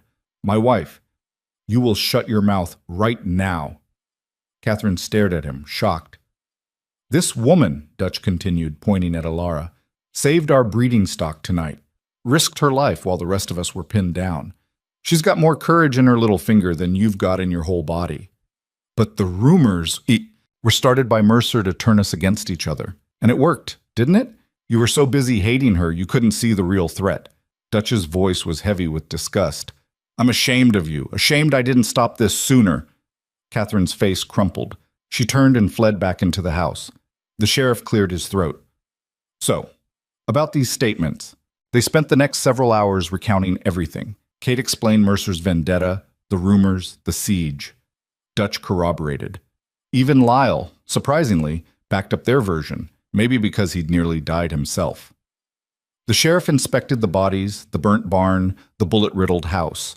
He interviewed the wounded outlaws, who confirmed it was Mercer's plan, Mercer's attack. By the time the sun rose, washing the valley in pale gold light, the truth was clear. Alara Quinn wasn't a thief or a conspirator. She was a survivor, a fighter, a hero. The townspeople who'd come to gawk stayed to help. They put out the last of the flames, started cleaning up debris, brought food and medical supplies. The same people who'd shunned Alara weeks ago now nodded to her with something like respect. The mayor himself approached Cade as they were burying the dead ranch hand, a young man named Cooper who'd taken a bullet to the chest. I owe you an apology, the mayor said. We should have seen through Mercer's lies, should have backed you up sooner. Yes, Cade said bluntly. You should have. The mayor winced. For what it's worth, you've got the town's support now. Anything you need to rebuild. I'll remember that. After the burial, Alara found herself alone by the corral fence, watching the surviving horses graze in the pasture. They'd rounded up most of them. Some were missing, scattered into the valley, but they'd come back eventually. Horses always remembered home. The mare, her mare, she thought of it now, stood nearby, ears pricked toward her. You saved my life, Alara said softly. You and your stubborn rider. The mare snorted, as if to say it was no big deal. Footsteps approached. Alara didn't need to turn to know it was Cade. He stood beside her, shoulders touching hers. They were both exhausted, covered in soot and blood and dirt, but alive. I've been thinking, Cade said. That's dangerous. He almost smiled. About what happens now. The ranch is damaged, going to take months to rebuild properly. Money's going to be tight. We'll manage. We? Alara looked at him. You think I'm leaving after all this? I think you've earned the right to do whatever you want. You don't owe me anything. Maybe I don't do things because I owe people. Maybe I do them because I want to. And what do you want? She turned to face him fully. I want to stay. I want to help rebuild. I want to see if we can actually make this work. This? Us, the ranch, all of it. Cade's expression softened. That's a lot of wanting. I've spent a long time wanting nothing but to survive the next day. I'm tired of it. I want more now. More is scary. Terrifying, Alara agreed. But maybe that means it's worth having. He pulled her close, wrapping his arms around her. She leaned into him, feeling the steady beat of his heart. The mare needs a name, Cade said after a moment. I thought you didn't name horses until they proved themselves. She proved herself. Brought me to you when you needed it. That's worth a name. What should we call her? Cade was quiet, thinking. Hope. We'll call her Hope. Alara smiled against his chest. That's sentimental of you. Don't tell anyone. I've got a reputation to maintain. They stood there as the sun climbed higher, warming the scorched earth. Around them, people worked to clean up the damage, rebuild what had been broken. It would take time. It would be hard. But for the first time in longer than she could remember, Alara believed it was possible. Not just survival, not just getting through, but actually living. Dutch appeared, looking exhausted but satisfied. Boss, we got the last of the debris cleared from the main barn. Foundation's solid. We can start rebuilding tomorrow if you want. Good. Get some rest first. We've all earned it. Dutch nodded and started to leave, then paused. For what it's worth. You two are good together. Don't screw it up. He walked away before either of them could respond. Cade looked down at Alara. No pressure. None at all. They both laughed, the sound tired but real. The sheriff rode up one more time before leaving, tipping his hat to Alara. Miss Quinn, I owe you an apology too. Should have looked harder at Mercer's claims before I let them spread. Water under the bridge, Alara said. Still. You're welcome in Hollow Creek anytime. In fact, I suspect you'll be getting some apologies from other folks too. I won't hold my breath. The sheriff smiled. Smart woman. Blackthorn's lucky to have you. After he left, Cade raised an eyebrow. You forgave him pretty quick. What's the point of holding grudges? We won. They lost. Everyone knows the truth now. You're more generous than I am. That's not a high bar. He laughed and kissed the top of her head. Come on, let's get you cleaned up. You look like you fought a war. I did. Fair point. They walked toward the house together, hands clasped. Catherine emerged as they approached, her face red and swollen from crying. She looked at Alara, opened her mouth, closed it. Then, in a voice barely above a whisper, I'm sorry. I was wrong. About everything. Alara studied her for a moment, saw genuine remorse there mixed with shame. All right, she said simply. Catherine blinked. That's it? Just all right? What do you want me to say? I'm not going to make you grovel. You were wrong. You admitted it. We move forward. I don't deserve Probably not. But I'm not doing this for you. I'm doing it because I'm tired of fighting. We've got enough real enemies without making them out of each other. Catherine's eyes filled with fresh tears. She nodded and fled back inside. Dutch, who'd been watching from the porch, gave Alara an approving nod. You're a better person than I am. I just know how to pick my battles. That's wisdom right there. Inside the house was a disaster, but it was standing. The cook had prepared food, simple but hot. They ate together, all of them, sharing the meal in exhausted silence. Alara sat beside Cade, their shoulders touching. Across the table, Dutch smiled at them. Even Lyle kept his mouth shut, though his expression suggested he was still processing everything. After the meal, Cade stood. I want to say something. Everyone looked up. We lost a good man tonight. Cooper was young, had his whole life ahead of him. That's on Mercer, but it's also on me for not seeing the threat sooner. His voice was rough. We also nearly lost everything, the ranch, the stock, each other. But we didn't. We survived because we fought together, because people stepped up when it mattered. His eyes found Alara. And because sometimes the best things in life come from the places you least expect. From strangers who turn into family, from second chances when you thought you'd used them all up. He raised his coffee mug. To Cooper. To survival. To whatever comes next. They all raised their mugs, echoing the toast. And as Alara drank, surrounded by people who'd become something like family, in a place that had become something like home, she felt the weight she'd been carrying since her husband died finally begin to lift. Not disappearing. Grief never did that, but lightening enough that she could breathe underneath it. The sun was setting when Cade found her in the barn, brushing down Hope. The mare stood calm under her hands, no longer skittish. You should be resting, he said. So should you. Can't. Too much to do. Then I guess we're both stubborn. He leaned against the stall door, watching her work. I meant what I said earlier, about loving you. I know.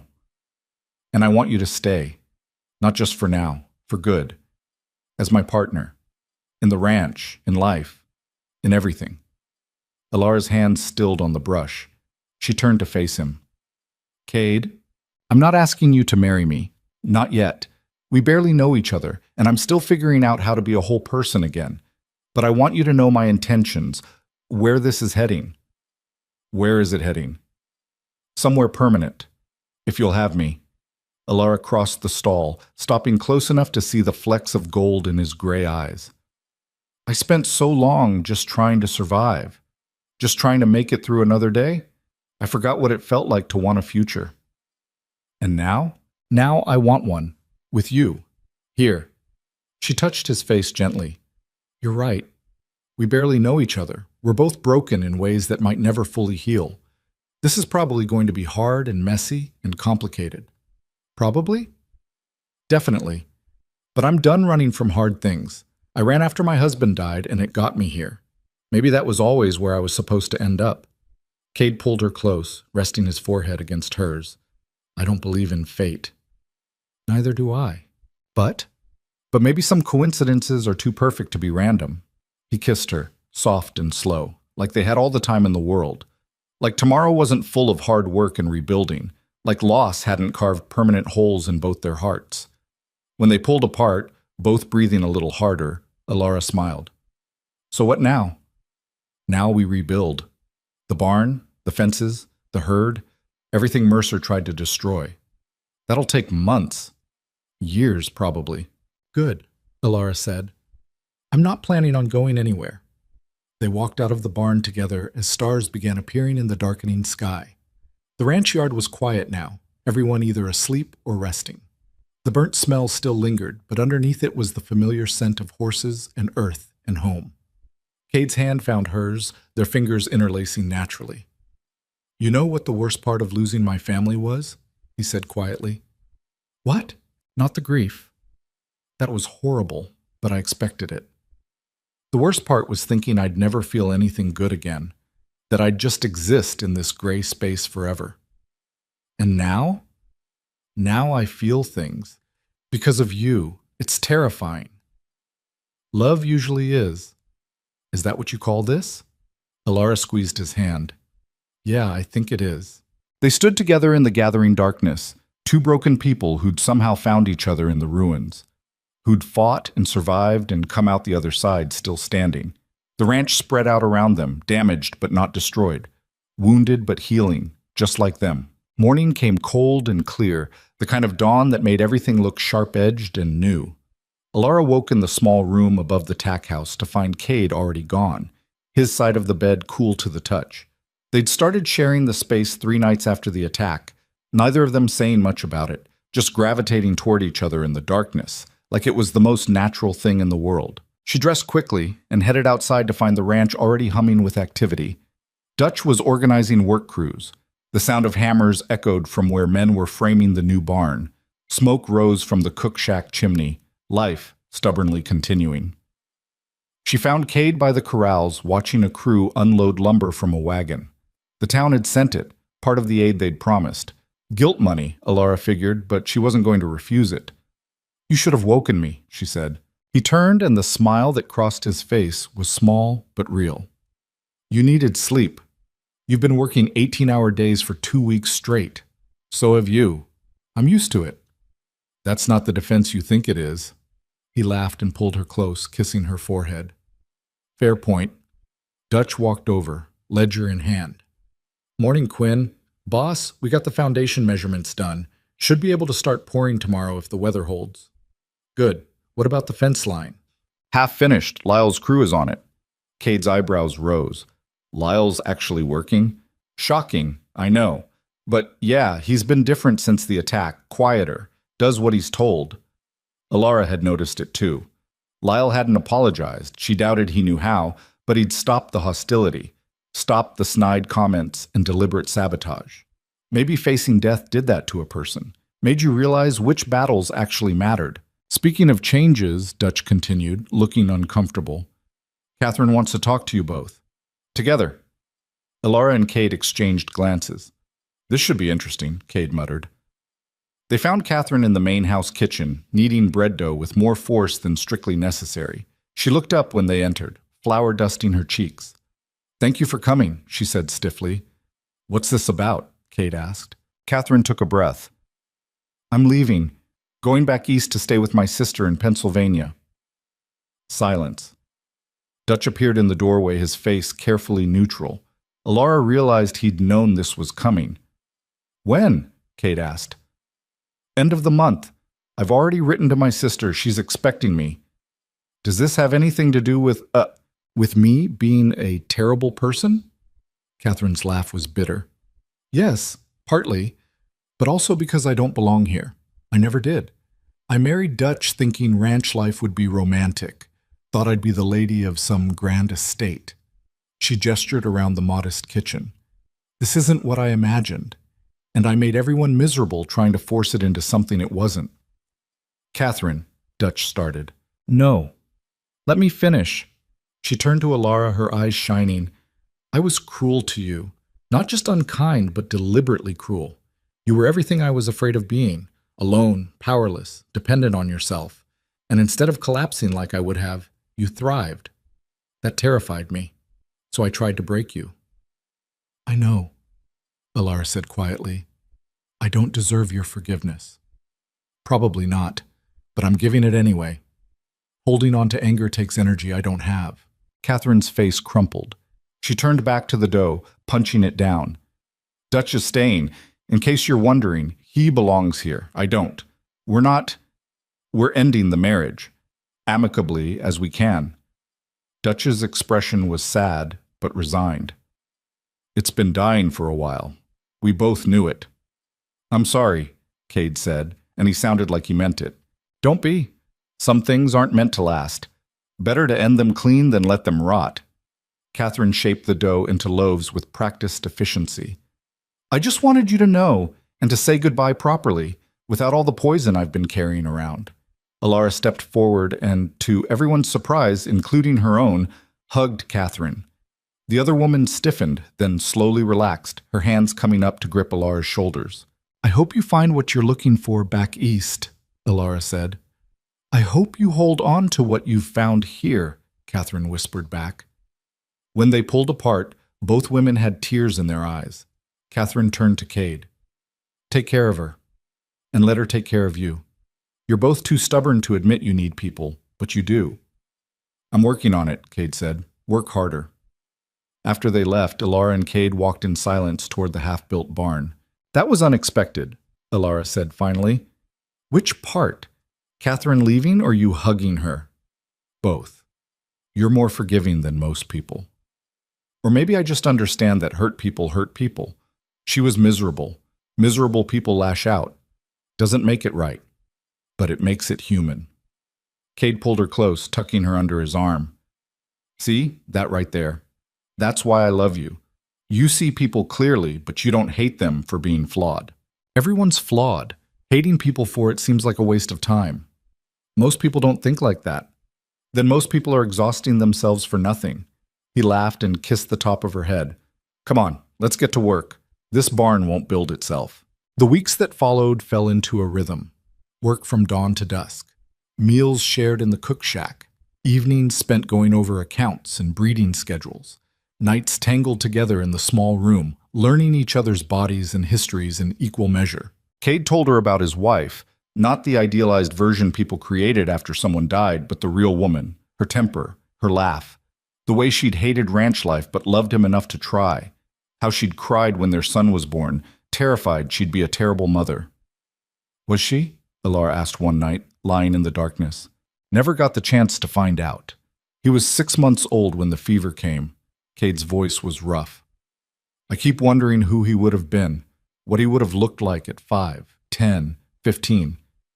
That wondering never stops, Alara said. I do it too.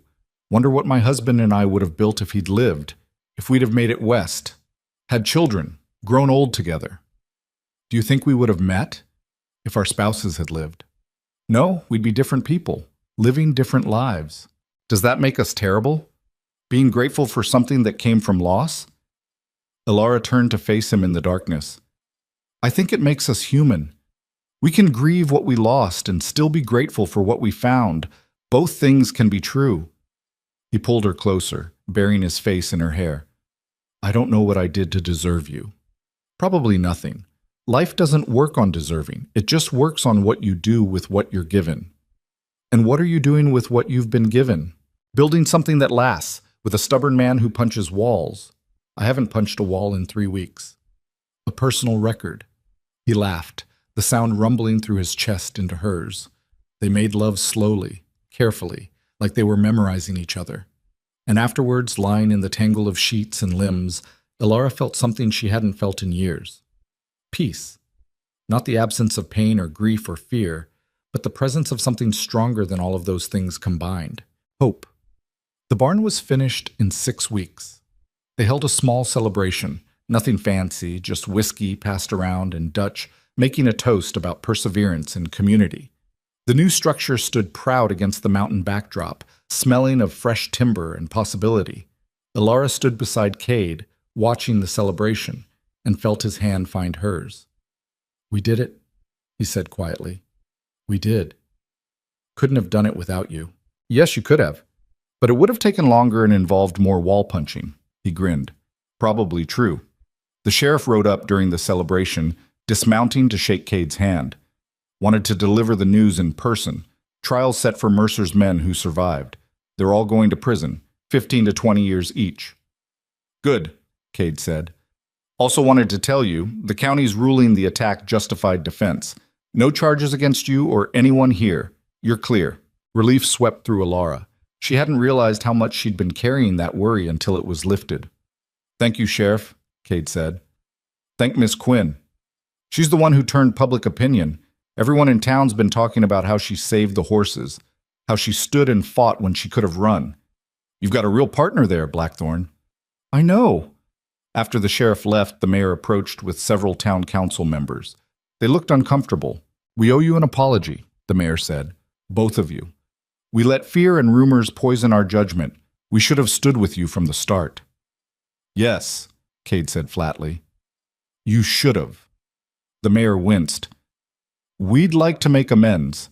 The council's voted to waive your property taxes for the next 2 years. Give you time to rebuild without that burden." Elara saw Cade's surprise quickly hidden. "That's generous. It's the least we can do.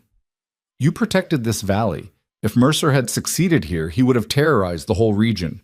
You stopped him. We owe you." "We'll accept," Cade said. "But we won't forget who stood with us when it mattered and who didn't." The mayor nodded, accepting the rebuke.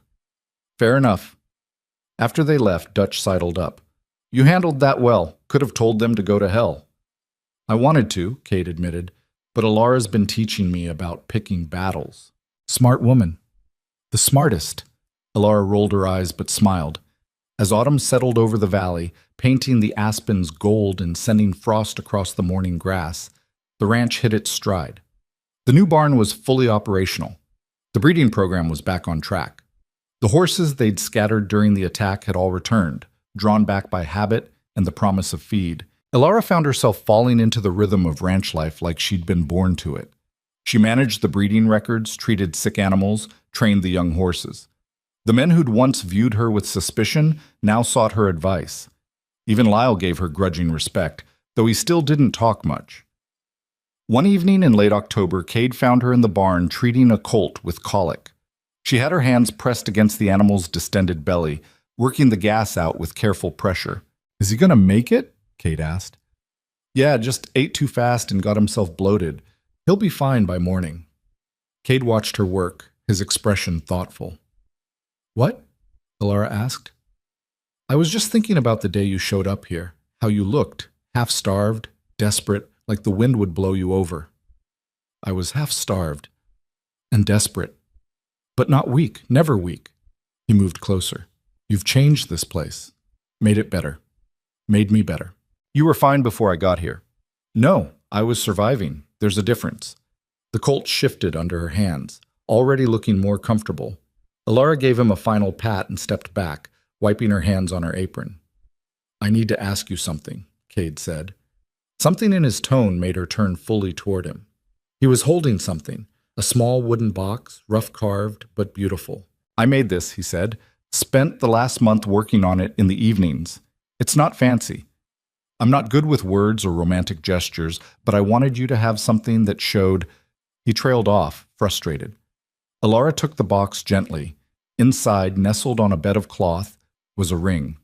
Simple silver band with a single small stone. Not a diamond, but a piece of turquoise the color of summer sky. Her throat tightened. "It's not expensive," Cade said quickly. "I know you deserve better, but I wanted something from here, from the valley. That stone came from the canyon where you found hope. I went back and searched until I found it." "Cade, let me finish. I'm bad at this, and if I stop, I'll lose my nerve." He took a breath. "I told you I wasn't ready to ask you to marry me, that we barely knew each other, that I was still figuring things out." "I remember. I was wrong." Not about us barely knowing each other. We don't, not really. But I know enough. I know you're brave and stubborn, and you see people for who they really are. I know you make me want to be better than I am. I know waking up without you feels wrong now. And I know that if I lost you, I wouldn't survive it the same way I survived losing my family, because this time, I'd know exactly what I was losing. Tears were sliding down Alara's face now, unchecked. So I'm asking, Cade continued, his voice rough, not because I think I deserve you. I don't. But because I love you and I want to build a life with you. A real life. Not just survival. Will you marry me? Alara looked at the ring, at the man who'd carved the box with his own hands, who'd searched a canyon for a specific stone because it meant something. She thought about the woman who'd arrived here months ago with nothing but a burlap sack and desperation, who'd been ready to die alone in the wilderness rather than beg for scraps. She thought about how far she'd come, how much she'd survived, how she'd learned that strength wasn't about standing alone, it was about knowing when to let someone stand beside you. Yes, she said. Yes, I'll marry you. Cade's face transformed. Relief and joy and something deeper flooded his expression. He slipped the ring on her finger. It fit perfectly, and then he was kissing her, deep and thorough and full of promise. When they finally pulled apart, both breathless, Alara laughed through her tears. We're both disasters, you know that? I know. This is probably going to be hard. We're both too stubborn. We'll fight. Probably. And we've both got grief we're still carrying. That doesn't just disappear. I know that too. So what makes you think this will work? Cade cupped her face in his calloused hands. Because we're both too stubborn to quit, because we've survived worse things than a difficult marriage, and because I'd rather fight through life with you than coast through it without you. That's not very romantic. I told you I'm bad at this. No, Alara said, pulling him close. You're perfect at it. They were married 3 weeks later in the ranch yard, with the whole valley in attendance. The preacher from Hollow Creek officiated. Dutch stood as best man. A woman from town Alara had befriended stood as her witness. It wasn't fancy. Alara wore a simple dress Dutch had helped her buy in town. Pale blue, practical, with room to move. Cade wore his best shirt, the one without any patches. They exchanged vows under the November sky, their breath fogging in the cold air, surrounded by people who'd once viewed Alara with suspicion and now looked at her with respect. When the preacher pronounced them married, Cade kissed her thoroughly enough to make several people whistle and cheer. The celebration afterwards was loud and chaotic and perfect. Someone brought fiddles, someone else brought whiskey. They roasted a pig and set up tables in the barn. People danced and laughed and told stories. Alara found herself pulled into conversation after conversation. Women asking about the horses, men wanting to know her opinion on breeding stock, children tugging at her skirt to show her treasures. She belonged here now, fully, completely. Dutch found her near midnight, slightly drunk and grinning. I'm happy for you, Quinn, for both of you. You earned this. I didn't earn anything. I just got lucky. No. Luck is finding $1 in the street. This? He gestured to the celebration, to Cade dancing with an older woman who'd known him since childhood, to the ranch standing proud under the stars. This is what you build when you refuse to quit. You fought for this. Own it. Alara hugged him, surprising them both. Thank you. For everything. For giving me a chance when you didn't have to. That was the boss's call. But you backed it, even when Catherine didn't. That mattered. Dutch's eyes got suspiciously bright. Yeah, well, don't make me cry at a wedding. That's embarrassing. Cade appeared, stealing Alara away for another dance. They moved together in the firelight, his arms around her waist, her head on his shoulder. Happy? He asked quietly. Terrified, Alara admitted. And happy. Both.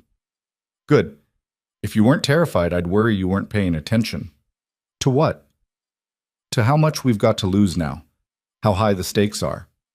Alara pulled back enough to look at him. The stakes were always high. We were just too busy surviving to notice. At least now we're surviving together. Is that all this is? Survival? No. This is living. Actual living. The kind where tomorrow matters as much as today. Where you make plans and build things and let yourself want a future. And you want that? A future here? I want everything. The ranch, the horses, the hard winters, and the good summers. I want to fight with you about stupid things and make up afterwards. I want to build something that outlasts us both." She touched his face.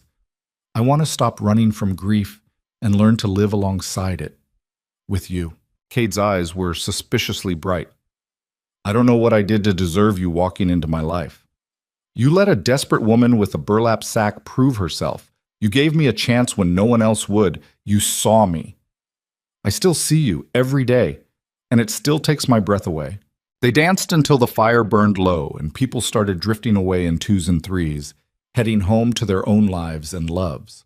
Dutch stayed to help clean up, refusing to let the newlyweds work on their wedding night.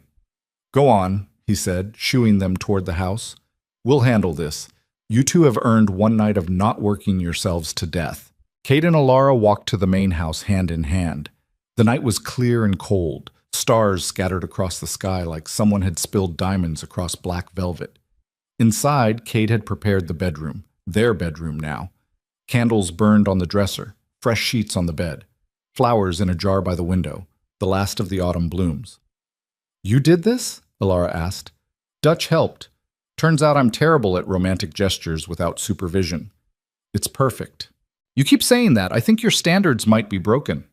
Alara turned to face him, serious now. "My standards are fine. They're just based on what actually matters. Not grand gestures or expensive things, but effort, thoughtfulness. Showing up even when it's hard." She touched the flowers. "This is perfect because you did it, because you cared enough to try." Cade pulled her close, resting his forehead against hers. "I'm going to try every day for the rest of our lives to be worthy of you. You already are, but I'll take the effort anyway." They made love slowly, carefully, learning each other in new ways now that vows had been spoken and promises made. And afterwards, lying tangled in the sheets with moonlight painting silver stripes across the floor, Alara felt something settle in her chest. Not happiness, exactly. Happiness was too simple a word for what she felt. Wholeness, maybe. The sense that all the broken pieces inside her had finally found a way to fit together again. Not perfectly, there would always be cracks, always be scars, but functional. Beautiful in their imperfection. "What are you thinking?" Cade asked sleepily. "That I walked into a canyon 6 months ago to die, and instead I found a horse who led me here, to you, to this life." "You believe in fate now?" "No. I believe in stubbornness, and horses with good instincts and men who give desperate women chances they don't have to give." "That's a lot of coincidences." "Maybe. Or maybe sometimes the world breaks you down just so you can be rebuilt into something stronger." Cade pulled her closer. "I like that theory better than fate." "Me too. Fate implies we didn't have a choice. We did. Every step, every decision, we could have walked away 100 times. But we didn't. No, we didn't." They fell asleep like that, wrapped around each other, two people who'd lost everything, and somehow found their way to something better. Winter came hard that year. Snow piled high in the valleys, temperatures dropped so low that water froze in the troughs overnight. But the ranch was ready. The new barn stood firm against the storms. The horses stayed warm and fed. The house never felt empty now that it held 2 people instead of 1. Alara and Cade worked side by side through the long cold months, planning for spring. They pored over breeding charts, deciding which mares to pair with which stallions. They inventoried supplies and made lists of what they'd need come thaw. And in the evenings, when the work was done and the fire burned bright in the hearth, they talked. About everything and nothing. About their pasts and their hopes. About the children they might have someday, if they were lucky.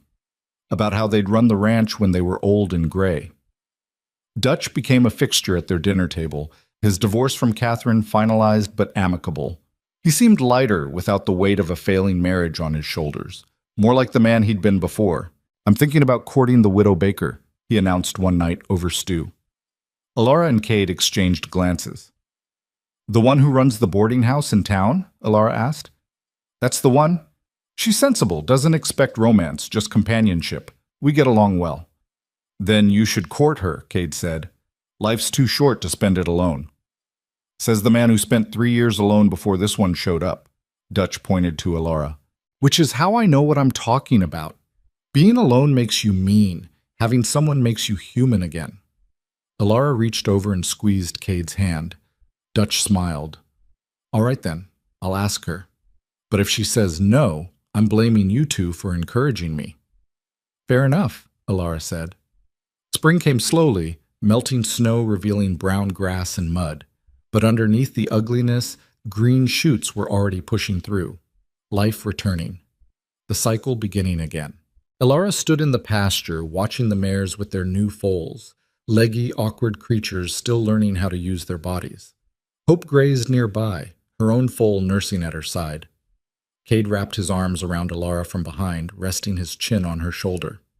That's a good crop, he said. Best we've had in years. They're beautiful. They are, thanks to you. I just did what needed doing. You did more than that. You brought this place back to life. Brought me back to life. Alara leaned back against him. We brought each other back. That's how it works.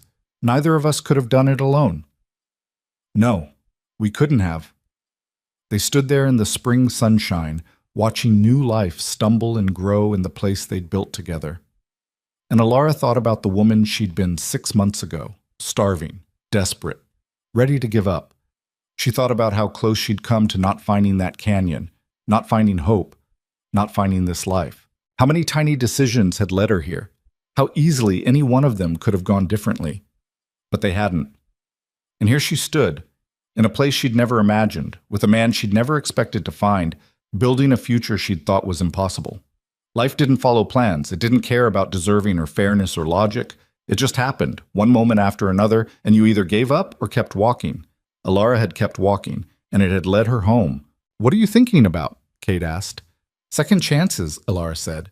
How rare they are. How precious. We got lucky. No, we got stubborn. There's a difference. He laughed and kissed her temple. Same thing, maybe. Maybe. A foal wobbled over to investigate them, all legs and curiosity. Alara held out her hand and let it sniff her fingers, its breath warm and soft against her palm. You know what I think? Cade said quietly. I think sometimes you have to lose everything to figure out what actually matters. Losing my family nearly destroyed me, but it also taught me not to take anything for granted, to fight for what I have while I have it. And what do you have? You, this ranch, a future, more than I ever thought I'd have again. And if we lose it, if something happens, then we'll have had it, even if just for a while. That's more than most people get. Alara turned in his arms to face him. I love you, not because you saved me or gave me a job or any of that, but because you see the broken parts of me and don't try to fix them. You just make room for them to exist. I love you for the same reason. You never ask me to be anyone other than who I am, even when who I am is angry or difficult or closed off. We're quite a pair. Yeah, we are. The foal lost interest and wandered back to its mother. The sun climbed higher, warming the valley. In the distance, Alara could see Dutch and some of the hands working on the fence line, their voices carrying on the wind. This was her life now. Not perfect, not easy, but real and solid, and hers. She'd learned that survival wasn't about avoiding pain or loss or hardship. It was about enduring them and coming out the other side still capable of love, still capable of hope, still capable of building something beautiful from the wreckage. She'd survived her husband's death, survived starvation and loneliness, survived an outlaw attack and public suspicion, and now she was learning to do something harder than surviving. She was learning to thrive. Come on, Cade said, taking her hand. Let's get back to work. Ranch doesn't run itself. In a minute, Alara said. I just want to stand here for one more minute and remember this. Remember what? This feeling, this moment, everything that led here, and everything that might come after. I want to remember that I was here in this place with you, that I chose this, that we built it together. Cade pulled her close, and they stood in the pasture watching the horses graze while the sun warmed their faces and the mountains stood eternal in the distance. And Alara understood something she'd never quite grasped before. Home wasn't a place you found. It was a place you built, one difficult choice at a time, with people who loved you enough to let you be imperfect. She'd built a home here, in this harsh valley, on this working ranch, with this stubborn man and these demanding animals and this life that required everything she had and gave back twice as much. She'd found her place, her purpose, her peace. Not by running from the past, but by carrying it with her into a future worth fighting for. And that, she thought, was the truest kind of survival there was. The kind that didn't just keep you alive, but made you glad to be living.